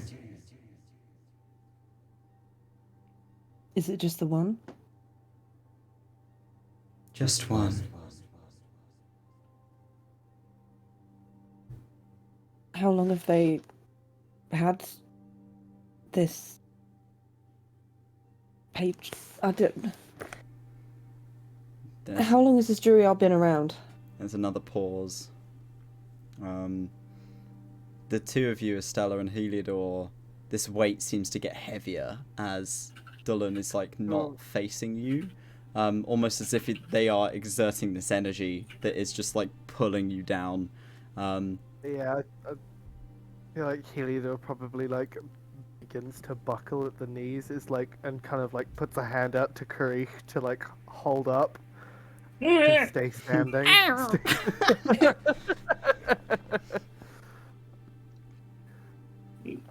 Karich will give a hand and trying to keep them steady. Is everything okay? Oh, that's a lot. Just kind of like flicks the eyes up to Dolun and is like, he's got quite a powerful mind. Maybe you should sit. Thumb is like trying to hold up Estella and sucking ass at it. Yep. Karich's gonna get the two, like, kind of sit the two of them down, like. Yeah. That feels Just really I'll sit down. rude. That feels really rude. No. Heliodor is like fighting to stand. Like, no, that's I'll really take rude. I'll take a little seat. Just I need to calm down a bit. Is okay, Stella? Are you okay? I'm okay. It's just ow. You just heavy. feel as he's rubbing a hand over like the top of your back, just like he's okay. Kind of crouched down next to you. A few centuries. They have evaded me this long.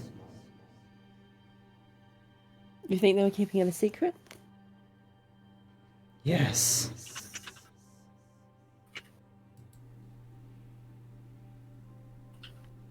Writing that down. May I ask a question? Speak, dwarf. What is the Fae in question that has made a child that you were unaware of? What is their dominion?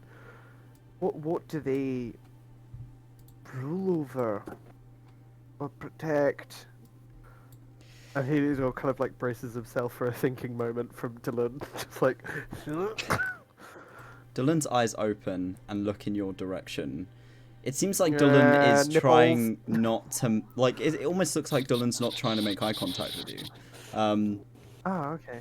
It seems like they're looking towards you, but not at you. But because Okay. they have no pupils, it's very difficult to tell where they're looking. Yeah, stick at the nipples. Svali represents everything that is lost, forgotten. Lost and the forgotten. No corner of a mortal soul is safe from Svali's gaze. Where do they reside? The plane of static.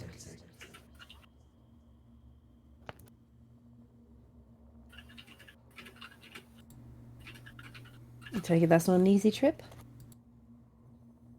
No. It is not one I can provide for you. And I feel for 3 Fae-touched people, it would be quite difficult indeed. Svali does not want to be found.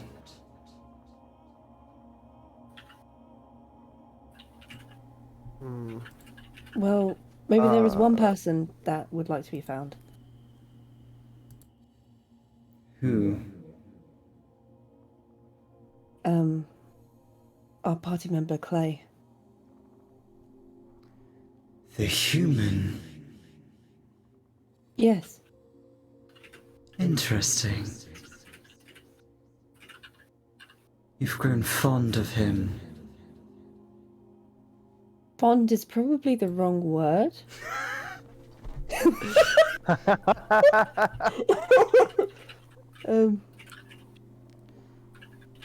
It's important we get him back. You will give me time, and I will find him. I appreciate it. He is not lost. I still see his dreams. And what about Wynne? The Revenant.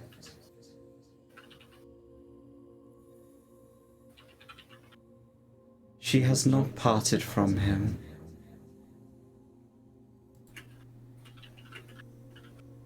Is she free? No. Oh, okay.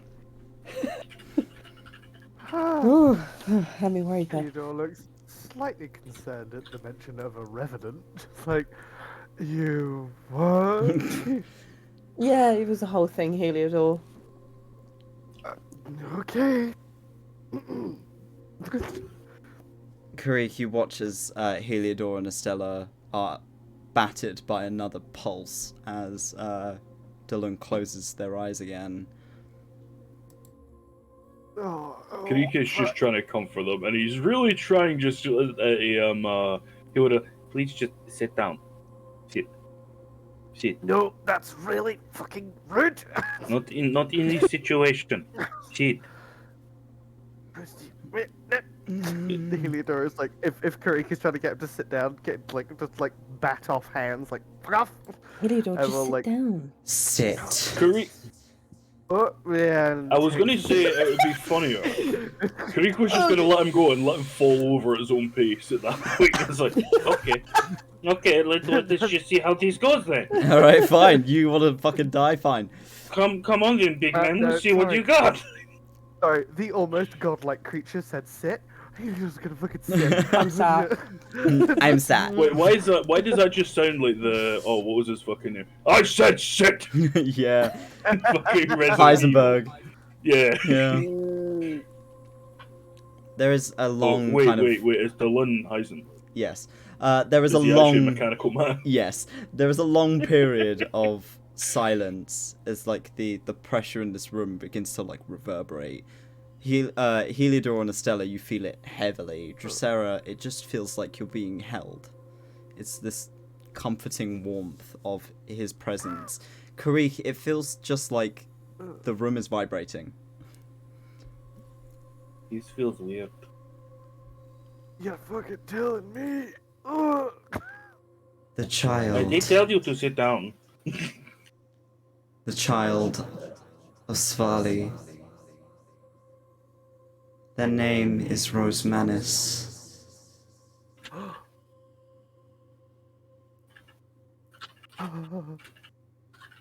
They are called the Blinded and the Bloody. Oh shit.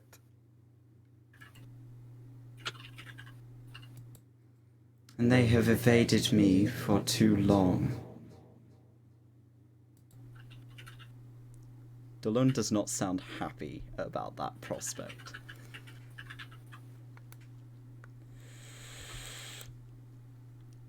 Do you think Svali's working with the Harbingers? If they are, all is already lost.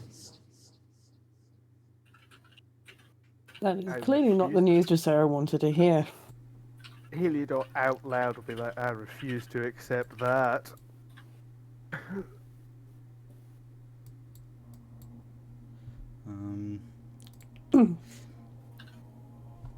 Just getting my other notes up, sorry.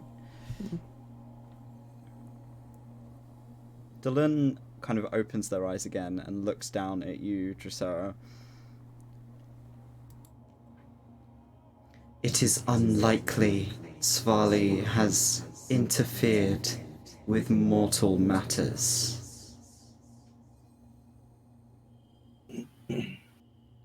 So it's just the Druriar. The Druyar is the next of kin. If Svali dies, all is lost.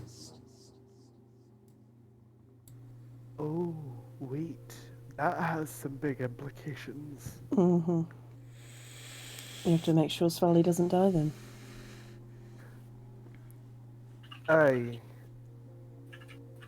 And also, make sure that this... What was your name? Rosemanus? This Rosemanus doesn't not ascend? How does it work? If Rosemanus died, would they would lose, they would die. They wouldn't ascend to something else, right? Could you repeat that question? If Rosemanus died, they wouldn't would they ascend to be something else? Or would they, like a mortal, die? When a Druyar dies, they become a realm. They become a realm. So he kind of How nods. so? How so? What does that mean? Do they take over a domain that has never been touched, or does that mean that they would become something like you, your dream watcherness? They would become like the Whisper Fields. Another space for Svali to inhabit. Oh, interesting. Would they still have a conscious influence over that space? No. Right. That is very good to know. Before I ask another question, would anyone else like to say something?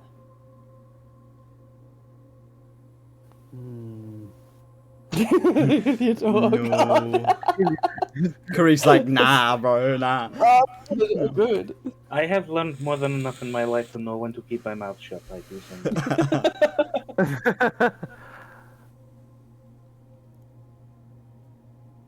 Can you tell us where Rosmanus is now?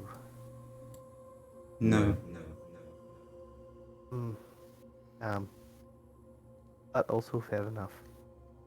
I believe they are on the plane of static, which is beyond my reach. Interesting. Do you know of a way that we could try and contact the ruler of the plane of static? Not necessarily go there, just contact. I can seek audience with Svali. Oi. That seems... If you're willing to, and everyone, and kind of like looks at the party and everyone thinks that's a good idea, I would ask that, because being able to speak with that ruler might be quite beneficial.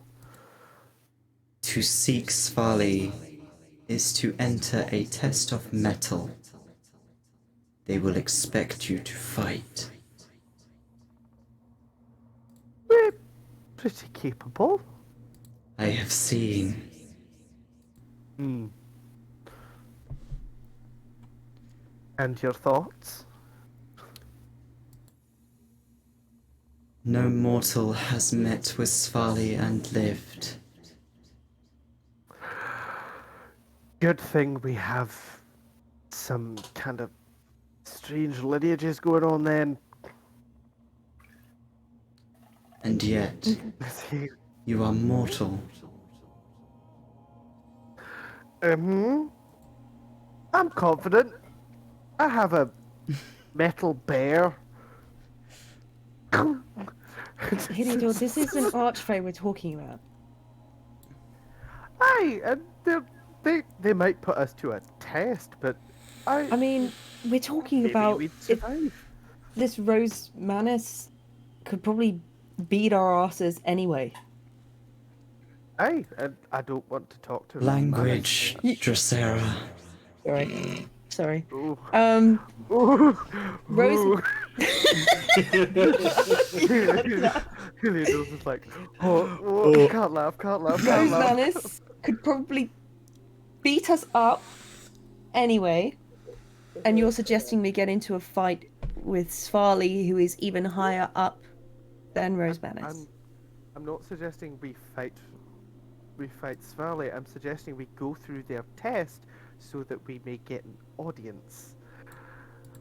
Because by the sounds of it, the dominion that Svali has is what again? I apologize, my memory is shot sometimes. So, Short-term memory for your sake, I will Yep. expedite the explanation of Svali. So Svali is the guardian of the unseen world. They are the one who watches the World Weaver bring the beginning, the middle, and end of everything. In time, all is judged by the children of Deltan and Sam, but Svali is that which watches their life truly from birth to death, and knows all that they think will remain forgotten. No corner of a mortal soul is safe from Svali's one-eyed gaze. Unlike their deity parents, they are not a judge of character, however. Svali may know all of the secrets you have tried to bury, but they do not interfere with it. They are a lawkeeper of everything the world wanted to forget. Svali is a glorified librarian. Yes. Wonderful. That is fucking brilliant. In which case, Heliodor be like, I mean, I feel like talking to Svali is one of the safest options. They are the most neutral and non-interfering Fae I think we will ever have the pleasure to meet. Not to say Really? that you are non-interferal. I'm Drosera, they are particularly you interfere neutral. with very much. Do I? Heliodor kind of looks at you and is like, You have already changed the course of fate. As have all of you. You have interfered enough to gain their attention. oh, delightful. They already know we're about. Well, I mean, they already would. They're a librarian of everything we do and have done and will do. Lovely. But let's think about this. If we can speak with them and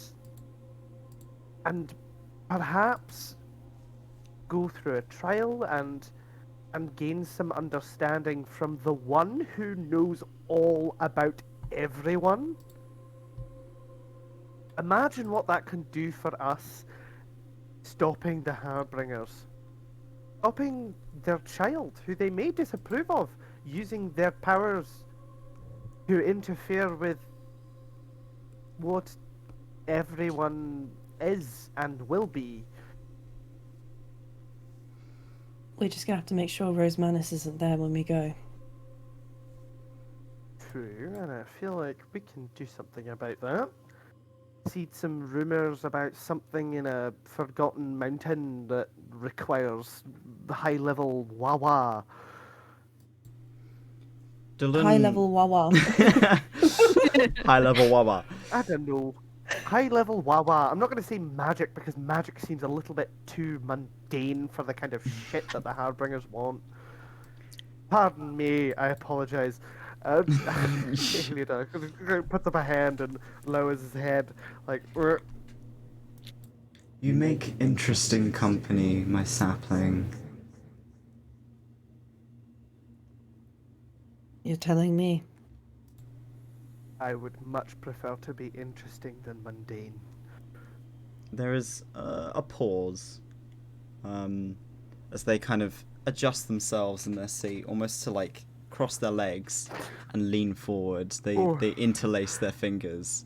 And Heliodor kind of shrinks a little bit, like these swathes of silver glowing hair just kind of fill into the pool. It seems like this hair is just endless. You don't see the tips of it. It just seems to meld into the pool underneath them.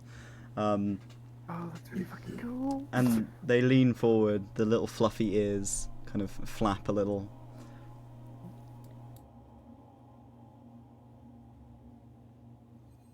You want to ask more? Yes.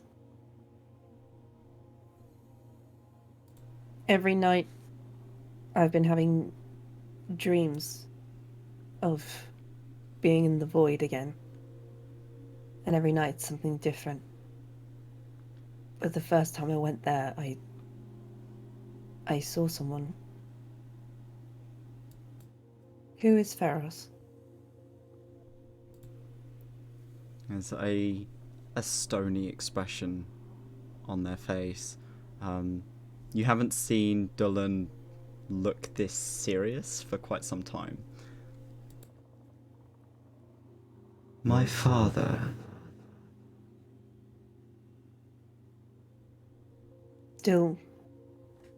He's still alive. No, he does not live. He lives in the void. Dolun sort of takes this deep breath and exhales. You are undergoing your Foravia already. My what? Yeah, what? There is a trial that happens over time for those in line for Archfey. Your Foravia. To see deep into the astral sea is to know its threat upon the world. To know your enemy is to have power. You are having your trial earlier than expected. You are meant to have this years from now. Centuries, even. But the influence of these harbingers has brought it on early.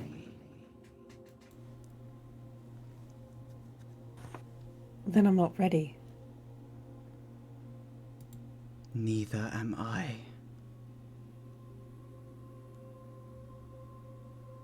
That means you die. There is a silence.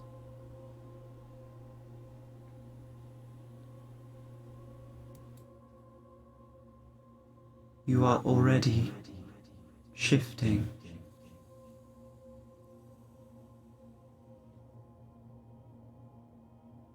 I'm not ready to do this.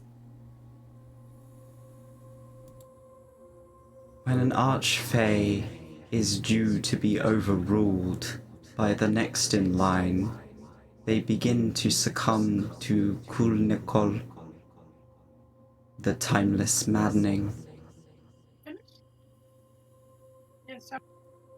in which I will eventually succumb to moving to another court, the same as Pharos did.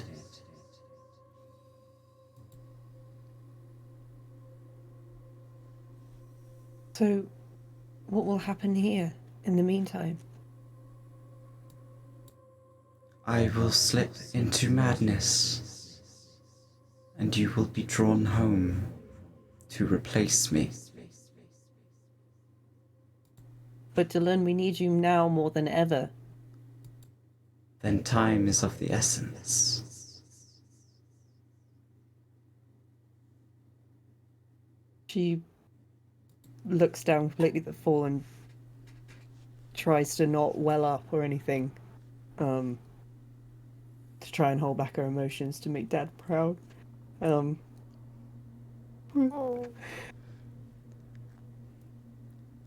I don't want you to go. If what you say is true, I will not be gone.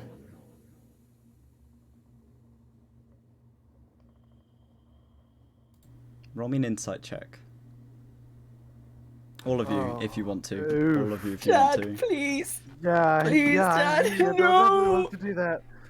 Hang on, but let's see how this turns terrible out. at it. Oh, I'm gonna use my initiative. inspiration. Inspiration, yeah. Reroll. As you should. Better be fucking better. Jesus Christ. 18. No, it's not. It's worse. Oh, I need to. Oh, wait. I forgot. How do I roll again? Goddamn. Double click on your character, open your sheet. Yeah, I'm sorry. Still getting used to using a weird. Hey. Oh, weird laptop. Hold on. Insight. Guess I'll roll Normal. for fun because it's telling me to. Yes, please. There you go. Nice. Aw. Thumb doesn't get it, man. Heliodor, you also don't get it. Drosera, you Oh, just what's see wrong? Where did I mean? Dolun's stony expression. You can't read his face. It's just this dull acceptance that this is what was going to happen. He just wasn't expecting it now. Both Estella and Kari, you can read fear on his face, being told that Feros is not gone, that a Fae doesn't die.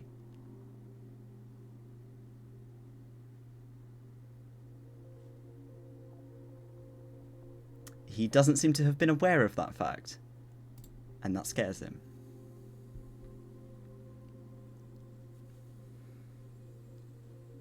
How long will it take? It could be anywhere between a year to a century. Oh shit. So we have time. We have time, my sapling.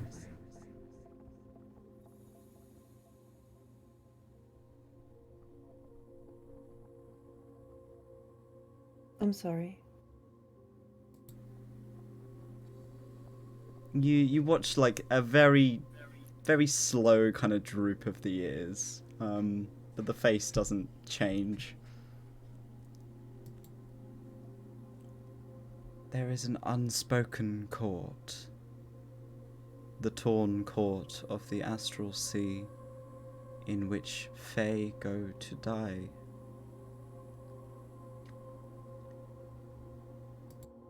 He is not dead. You have seen him.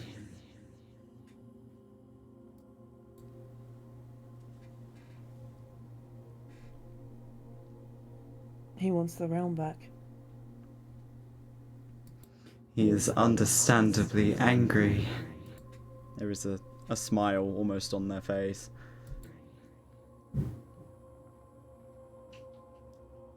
He did not want to leave either.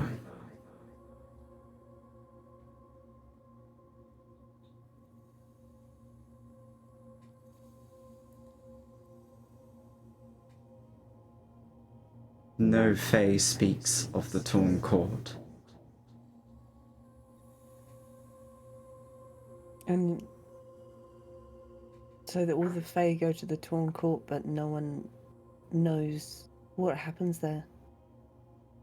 None but I guard the astral sea. None look within it. But you are my child, and you have seen more than you should have.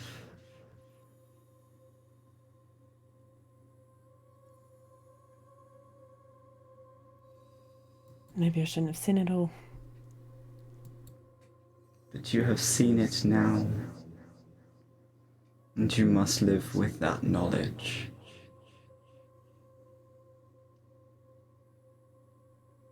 You will not be alone. Drosera looks at her little group. Heliodor's hand comes up and takes Sarah's. And she holds it back firmly. It's like a firm squeeze. And there's like Heliodor is like openly like very quietly. He's not making sound, but he's crying. He's like there are tears rolling down his face as he kind of like looks up at you for a second and then like wipes his face and is like, "It's okay. You've got so much time." It just like squeezes your hand.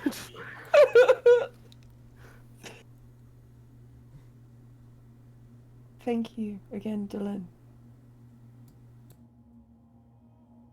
I will be here until I am not. And you will know.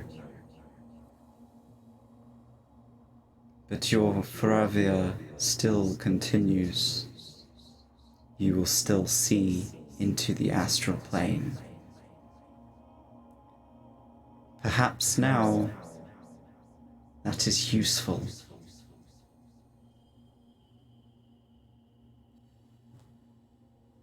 I hope I can get some decent sleep in that time. There is another who sees. They kind of look at Thumb. What? Yes. He's been... Thumb is like looking directly at Dreaming Dolun's eyes and signing, I see it too.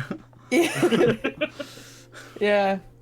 Sorry, Thumb. What the fuck?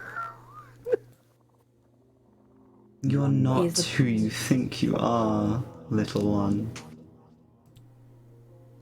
Oh! And she sort of like brightens up for a second. It's like, do you know where his soul came from? Oh. You don't. We Should have I?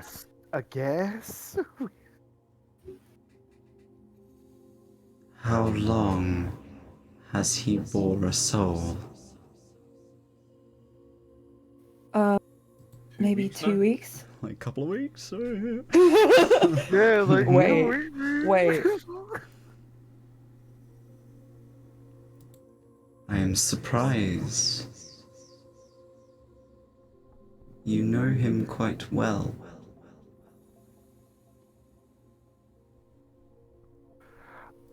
I love the mystique, but please, could you tell us who it is? I apologize, your dreamness, but there's a lot happening right now, and I'm not sure how much my emotions and my body can take. Wait, does only Drosera know, or does the whole group know? No one knows what lives in Thumb at the moment. Yeah, we have no idea. We just know that there Wait. is a soul now in Wait. who What do you mean I know him quite they well? tell. Please.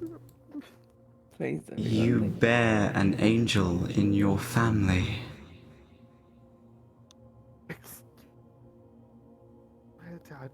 Look up at Drosera. Wait, what? Drosera? Or Estella? Or Kitty? Is it Hasmiel? He went by another name. But it is Hasmiel, yes. No! Who the fuck is Hasmiel, for Hasmiel is in Thumb! for Aaron's sake, for Aaron's sake, Looks around, completely fucking confused. I will explain to you like as a quick out of character thing. So there are 4 angels of Adynn that are effectively like Forstos. Forstos is one of them, who are the bringers of the end, effectively. They work for What the fuck? yeah, like the 4 horsemen. They work for Tilo, the father of Warp, who is the big nasty. Oh, we do not like. And Hasmiel is the angel of annihilation. Sadia, Oh, who no, was fuck, my fault. assassinated earlier this episode, used to have Hasmiel living in her brain. She is now dead. Hasmiel had to find somewhere to go. So, Oh, You see, I don't know why. You see, initially, you see, when we were on that fucking phone call with the assistant. Initially, that's why I asked what fucking wounds she had on her body. Because I thought, fuck, have we got fucking Sadia's Sadia. soul in Thumb? And now that's wait, did Hasmiel just burst out her fucking throat to fly off to Thumb? So we just to be clear, we have the Angel of Annihilation's soul currently inside the body of Thumb. And Thumb just waves at you. at the soul mushroom man. This 1 foot tiny mouthless mushroom is harboring one of the 4 horsemen, effectively. I mean, he did get the name. He did get the name, the Bane of the Harbingers. Yeah. So, for context, Hasmiel was a shard of who he used to be because most of him was used in soul traps during the Great War, which happened just before the Reconstruction. So he doesn't remember being an angel. He doesn't remember any of the horrible shit that he used to do. He is just there. And under the influence of the wrong people, he could be a problem. But you have a shard of this soul, which is all that is left of him, is now hanging out with you. Yay! Little boy! Oh my god. So, Dolun explains to you, he sought something that belonged to her, Oh. Huh? and the golem was hers. Oh. You hear that? You're an angel. Thumb goes like little, makes like wings with his hands. Hey. As we suspected, you're very, very, very cool. Fucking Sadia. Thumb signs, did Mum give me my soul? Yes. Perhaps, yeah. And it's like, that's good. Just thumbs up. Yeah, sure, buddy. Sure, buddy. I think Heliodor signs back. It's cool. It's cool. It's very cool. Yeah, dude, he's an angel. Mm. Am I gonna get wings? I can Hopefully. make some for you, maybe. I can't believe Oh this. my god, imagine Thumb joining the Air Force. The great thumb bombing of 1902. TAF, Thumb Air Force. Oh my god. The Thumb Force. Like a little, like, helicopter thing on his head. He's just got a Busters. Oh god. Busters. I'm surprised you did not know. I Not- hadn't even thought about it. We only found out that Sadia died earlier today. How do you feel? Mentally or physically? They just kind of stare at you.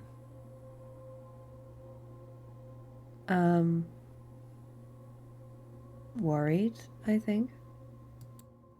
Do you feel grief?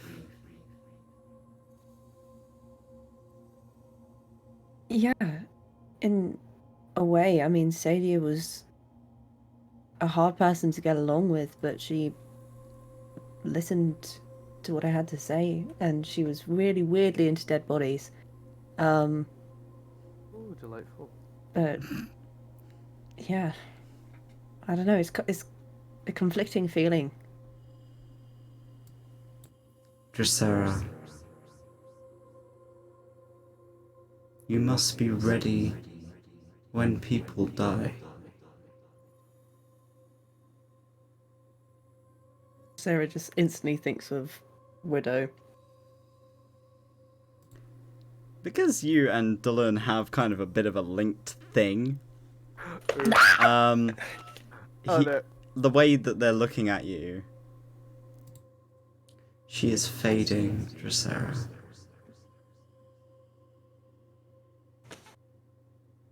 I'm worried that if I leave, this is going to be the last time I'm ever going to see her. Possibly so. It is the challenge of mortals.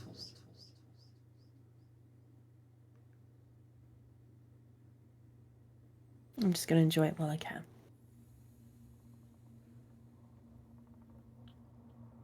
Have strength knowing that mortals will always persist. As will you. And then she looks to the rest of the party. Little Stella.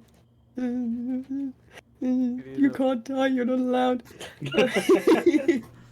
Heliodor squeezes your hand a little harder, just like, rip, rip. Okay.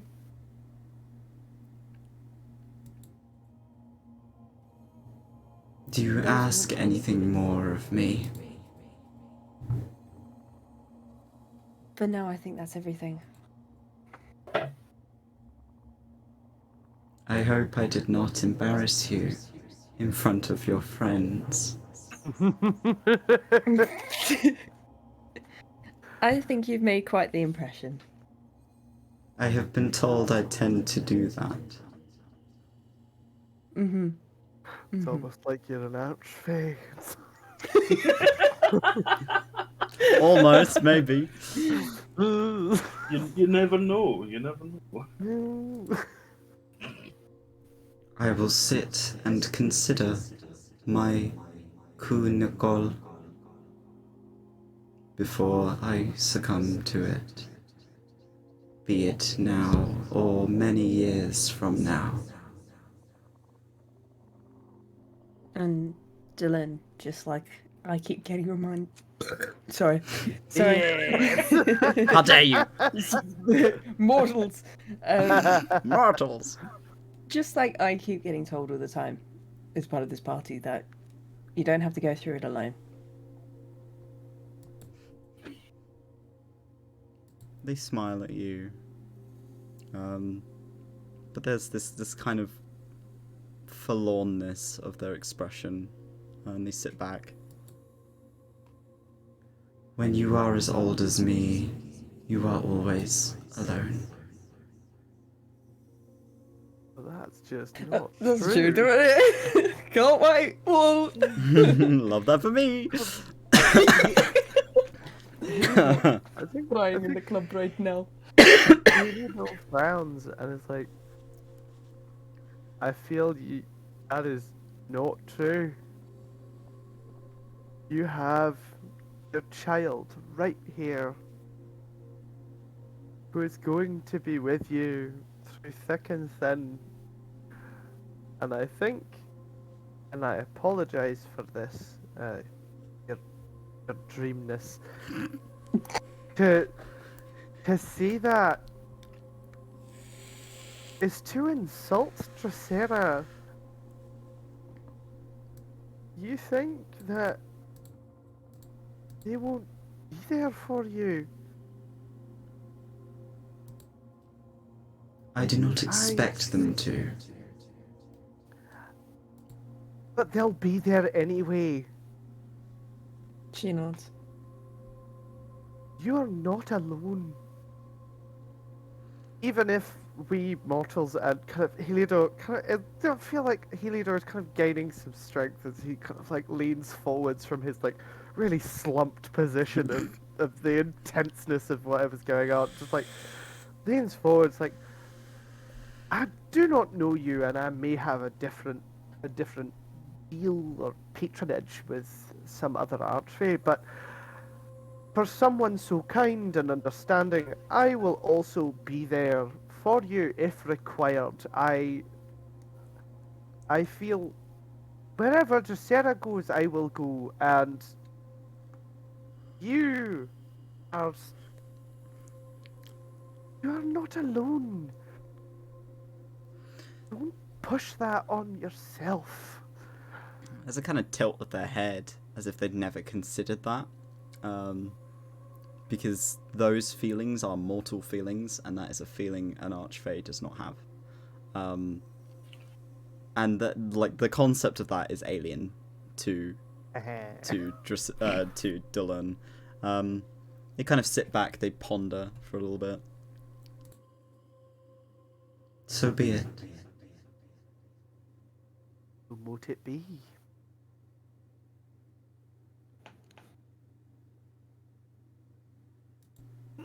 They seem a little stunk for words. Oh. Heliodor is like stifling some pride right there. Just like... You will leave me to think, and then I will summon the spider to me. The what? Bye. The whole like looking at Dylan, looking at Creek, looking at Dylan, looking at Creek, like. Like beforehand, Creek stood himself tall, kind of giving a smile over to Drosera, like kind of comforting from being at slight distance, and his head is just snapped around like. You're He's in not trouble. looking directly at Dylan. He's like looking at where his feet probably are, just like what? Oh, okay. We speak in due time. Rest. Recover.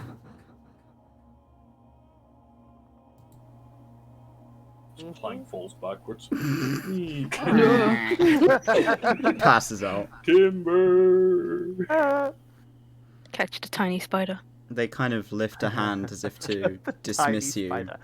Fuck you, giant. And you sort of gently wave their hand as if to say, leave me. Without having to say anything. Cool, time to go. Karen nods and sort of looks back at them before turning away.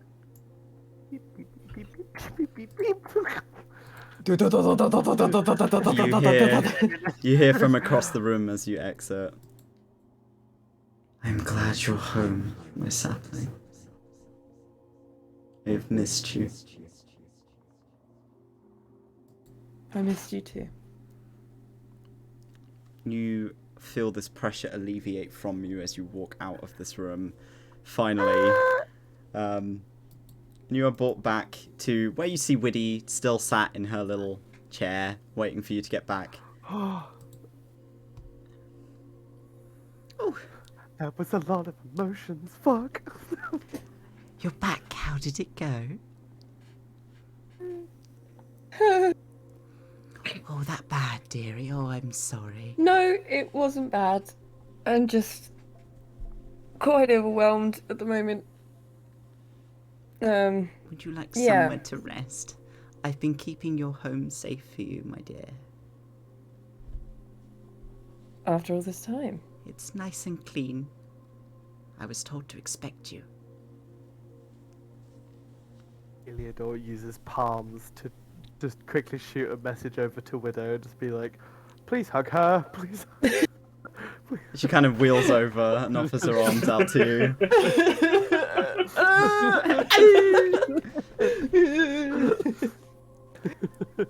Oh, my dear, you poor thing. There's so much happening, Widdy, and it just is just too much at once. Time stops for no one, dear. I know it is hard. But at least you have a home. You're always welcome here. I hope so. Always, forever and ever. That she remembers about the fact that Mortal's dying. She's just like... Widdy kind of encourages you to sit on her lap and she'll just wheel you around. Tennessee, dear. Come here. And you just kind of sit on Grandma's lap. And she... younger than me. Yeah, she will wheel you to like a slightly closed off section not too far from where Dolun's rest is, and you are welcomed back to where you grew up. It is your house. It is very very well kept, and there is a fireplace inside that is lit with this blue crackling flame. But you are home. Ooh. Do not only I'm talk about blind. Ah. Wait, is this my house? That's I your can't house, see it. yeah. I can't see You my can't house. see it. Yeah, I can't Hold see tight, the hold tight. house. I'm sorting it. Drosera, we're sorry, but you now live in the abyss. I You knew live in that. the void. There it is. Oh, Oh, fuck! house. Oh, that's so Ignore the cool. fact that there's a bed there. I didn't have one. That's so cool. I sleep on the floor like a cool bitch. You had a bed and it was just left made for years and years and years and years. Yeah, Sorry, but the light actually flickers. The light actually. that's so fucking flickers. cool. That's That is so really fucking cool. So you're home. The rest of the Instantly evening gotta is go through my yours. shit. Nice pad. Yeah, let's go. There is plenty of books, mostly sort of history and a little bit of apothecary stuff that Widdy has left behind for you. There's like basic sword training. You find children's books, fairy tales from when you were young. Stuff that you used to read Widdy when she was a child. Time has passed. Everything is pristinely kept. It seems as though this house has been scrubbed top to bottom to make sure that it is ready for when you came home.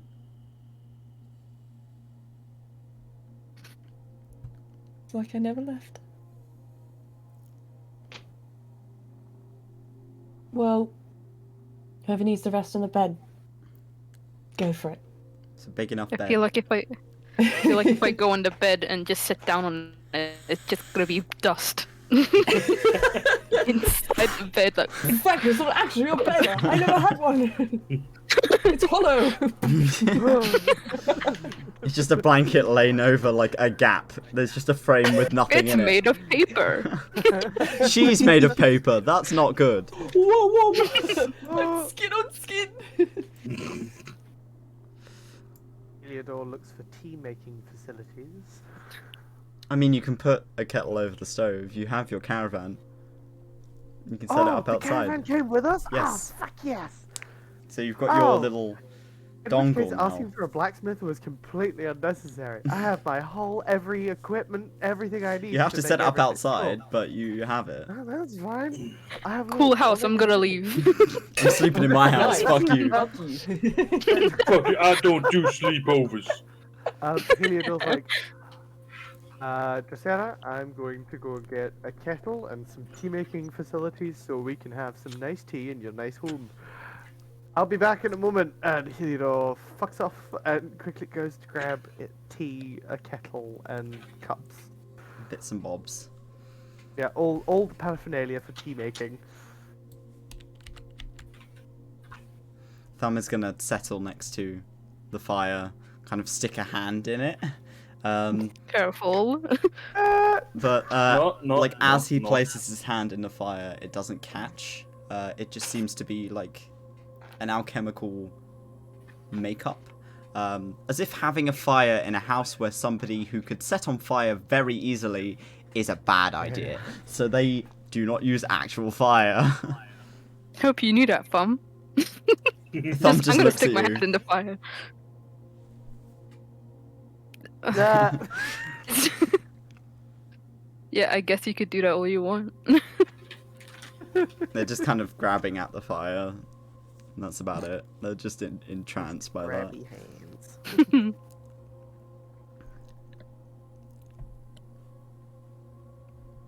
Kariki, you gonna be okay when you see Dolun?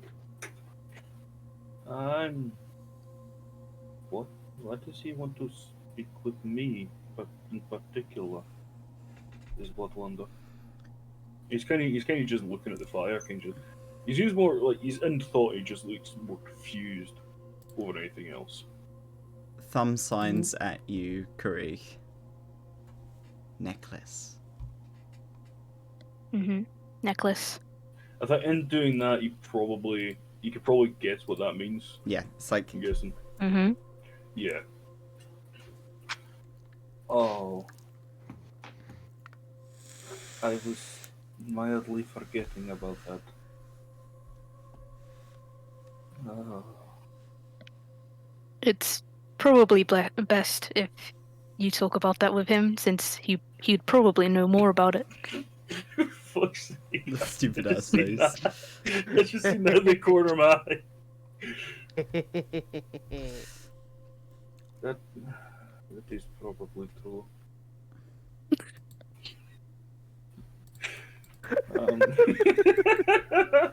No, we need to be serious.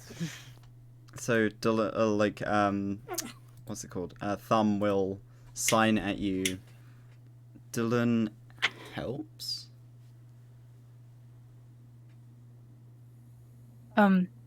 I hope so, that Dylan helps. Dolun, what? Did you say Dolun helps? Yes. Or, oh, okay. I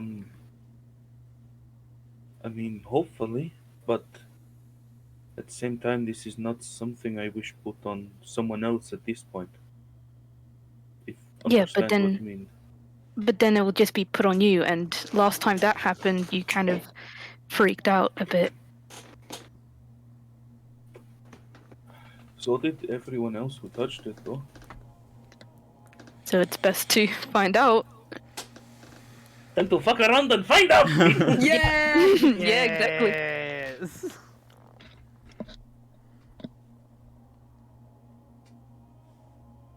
Well, Thumb hopefully is he can gonna give some answers. sign at Drosera. Am I bad? I'm gonna look to Estella. Thumbs asked if he's bad. No, In a naughty shroom. just because you have the soul of Hasmiel does not make you bad. And, you know, Hasmiel lived on Sadia for quite a while.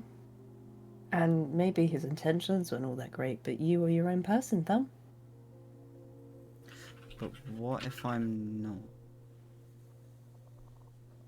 Looks quickly back to Estella to get the transition, looks back. What if he's not? But Thumb, you're Bane of the Harbingers. You've already done a lot of good.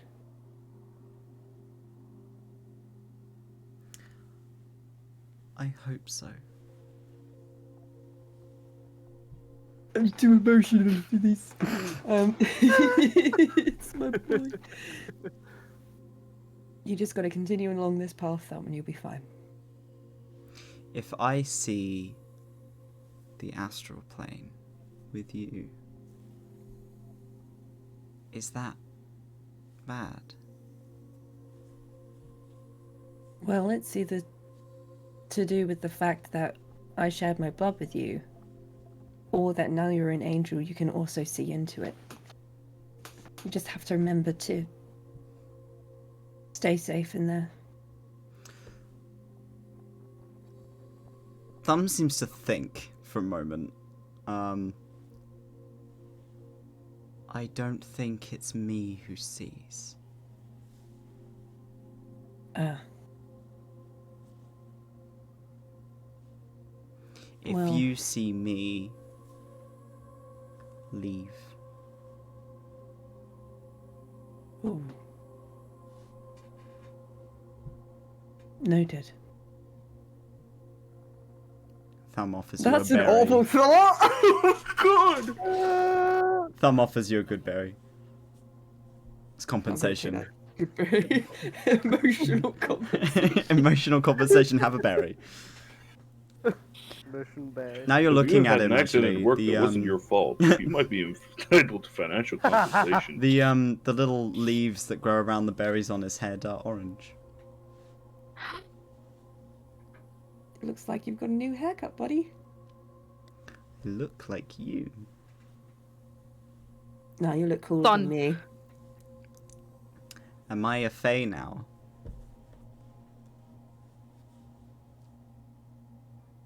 Yeah, sure.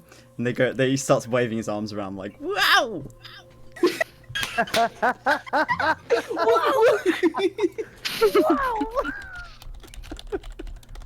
I feel like Heliodor kind of like comes back and is like, "Do I knock? Hey, I knocked a bit. Can I come Drosera in?" kind of looks surprised Ba-da-da-da-da. because no one ever knocked on the door. They just entered. walk in. Yeah, they're just like, stop. Oh shit. Oh, huh. You Knock, can come knock. in.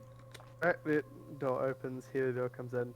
Right, so I brought Jasmine. I brought Earl Grey. I've got dwarven breakfast. What do you want? I got a bowl full of hot water. You could stick your hand in it. Nice. Jasmine sounds nice. Oh, Thumb plucks one of the leaves off of his head and gives it to you. oh! There he is in You want- tea. You want UT? Thumb tea. Thumb tea.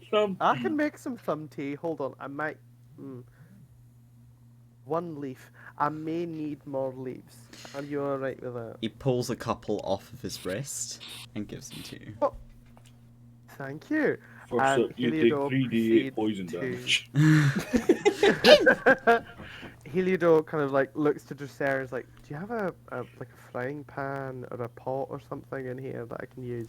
Also, is that fire hot or just blue?" Thumb shrugs. He can't feel heat, so he's just. I don't personally have any frying pans. Widdy You'll have will. to check. I do. Widdy will, yeah. Oh, and Karik has Oh some. yeah, Kareek's Oh. got those. Kareek! He's like the Like, you shine look of at the party. Kareek has a whole Fucking Kareek BK. has a whole fucking like a cooking utensil kit in his backpack. He's got like Delightful. I'll be pots, right back. pans, the whole fucking lot. Ah, So he just good. starts pulling all this stuff out. He brings out 4 frying pans with each arm. He's played a lot of PUBG. Heliodor will be like, "Oh, could I have like that deep pan? That'd be grand." I just like Oh. take. there you go. Thank It's like cast you. iron. Oh, very nice. Pulls like puts all the leaves in and kind of like right. Okay, and on dry and like I assume there's like a hangy bit inside, so like Heliodor like hangs this thing over it after like doing some stuff. And it's like, and you watch as he like dries out the leaves on the pan over the fire.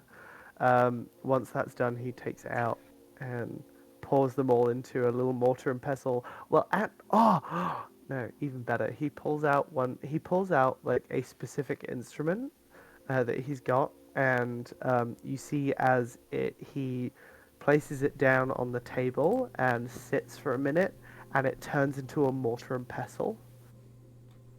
And pours the leaves into the mortar and pestle and begins to grind up the leaves that he's just dried. And then goes, "Right, once it's all done, okay, if you could take this," hands the kettle over to Drosera. "If you can get some water in that and boil it on your fire, this tea will be ready to go to steep in just a moment." And starts like pouring it into this kind of large orb that has like a bunch of holes all over it, and you probably recognize this as like a steeper. Like you put all the leaves in and just leave it in tea, like dry leaf steeper. Like, okay, and makes some thumb tea. As you brew the tea, you watch the water turn this kind of dark red, like a burnt red color. Before, like, Ooh. as you pour it out everyone gets like a little cup. Oh, it's very close to redbush looking tea. Nice. As it begins to cool, it's changing color. It seems to turn almost like a pale blue as it starts to cool off. So as you kind of blow on it to cool it down, there's just a Ooh, spark wait. of blue across the top of it. Maybe we should check it before we drink it. I can identify it, I think. Hold on, let me just check. Just had another thought of like we're drinking Not thumb tea with an poison. essence of angel. Yeah. Oh, water came out my nose. Oh. What would we need to do? And Heliodor casts Identify on The tea. drink.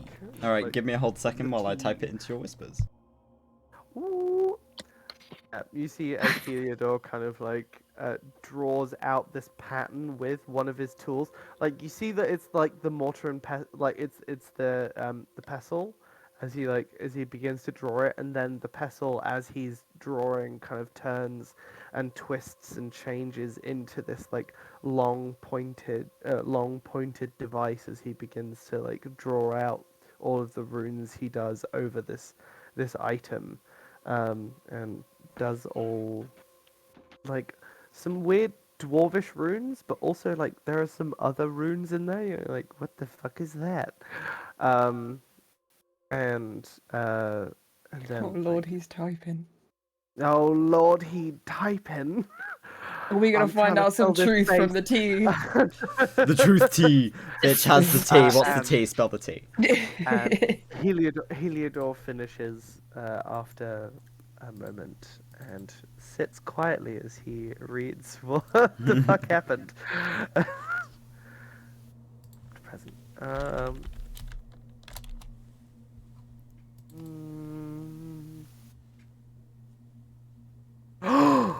Oh, fuck off! So it's probably a good idea, right?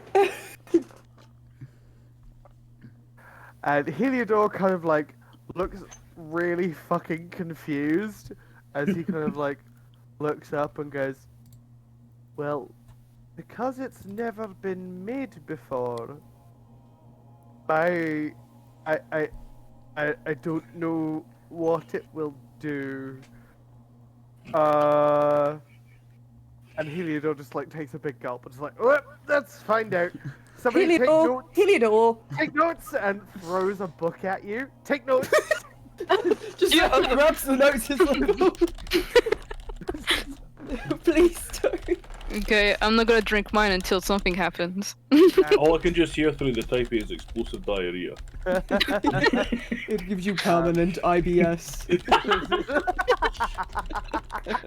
Oh no. Heliodor, the shits constantly. And Heliodor begins to describe what is happening. He's like, okay, so, everything's fine. Ooh. Heliodor, there's suddenly no. more people Ooh. in the room than there Oh, were. wow. Ooh, oh wow, everything is kind of blue. Oh, everything is shimmering. Wow. Oh, why are you surrounded by? Why is everyone surrounded by people? Oh, okay. Oh, oh, wait. I know this spell. This. Oh, motherfuckers! I've got true sight. Ah! Hey,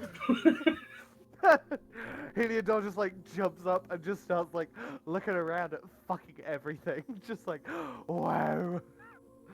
Everything's blue and beautiful.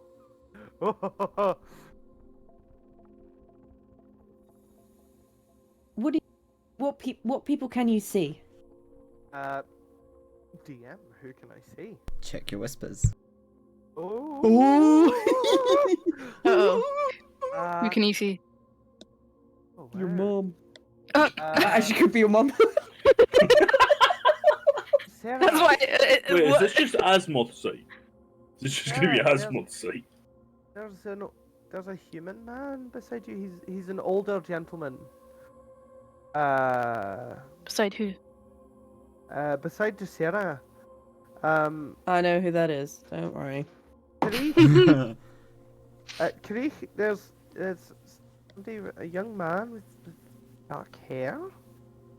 He's across the room, but he's definitely here for you.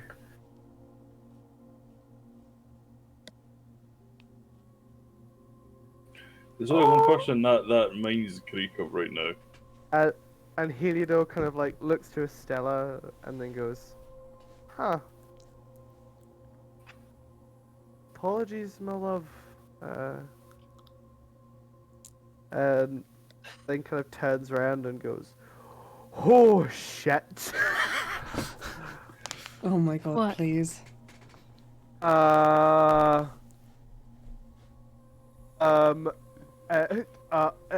And just sits for a moment, just making noises, and kind of goes, Orion and Zircon? I feel like he sees them nod, and he's like, wish I could hug you, I'm so sorry. I need everyone to make me a perception check on Heliodor. Oh.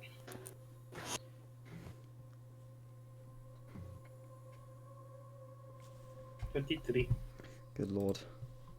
Nothing gets past you, huh? Good lord. 2 15s and 20. Okay, everyone sees it. So, Oh shit. Ooh. Heliodor, as you're looking at everyone and looking past them and looking around them, Oh no.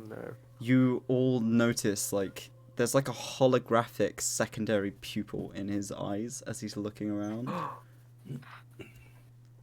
that's so fucking cool. Wow. Heliodor is has been looking at you guys and then has turned around and is just solidly looking in the opposite direction of you. He is looking like towards that Wall. that cupboard over Yeah. here. Like he's like looking there and he's like, do you have can you are you able to talk to me? There is no Seems communication very available. enveloped. Oh. So they seem Seems aware like- that you can see them because they're looking at Heliodor you. tries palms. You get one of them signed back. And Heliodor seems to like triumphantly like the arms out, big like double fist, like fuck yes, yeah, I can communicate with fucking ghosts. Yes. What? Thumb signs And to you, Heliodor Estella, goes like mirrors. Yeah. It's the same thing as Mirrors. Asthma sight. But he's not blind. No? Don't tell Mirrors this.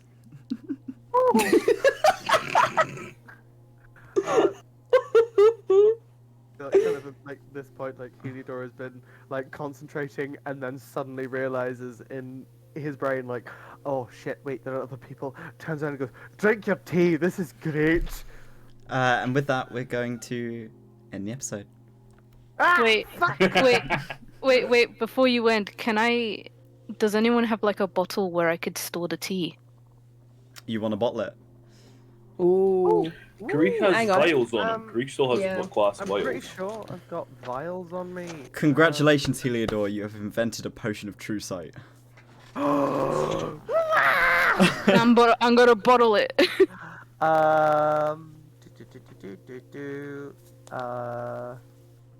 I mean, I've got a water skin. That's a lot to drink all in one go, King. I mean, you don't have to drink it all in one. It could be like several doses of. Sippy sippy. Sip sip. I mean, Heliodor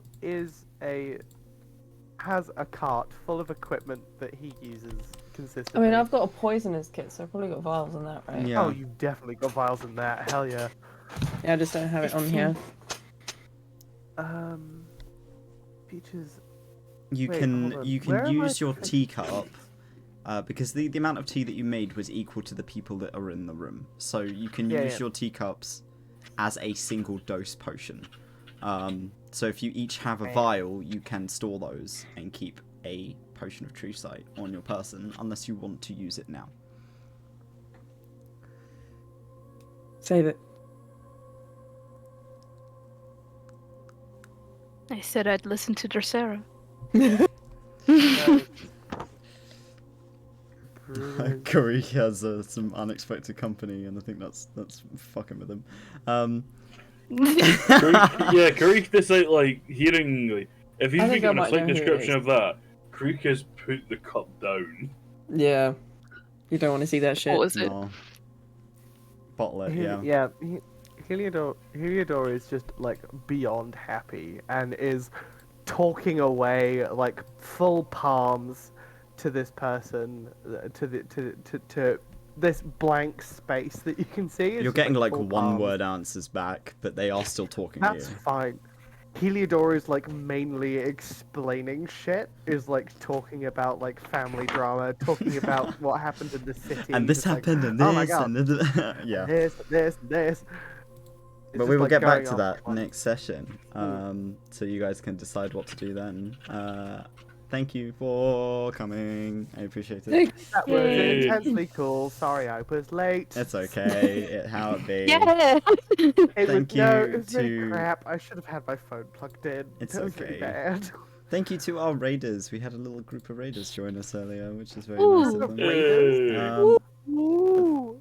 And thank you for anyone who followed during the stream. We'll be back next week, Yeah. hopefully same time, depending on whether or not I'm prepping for LARP or not, which I should be fine.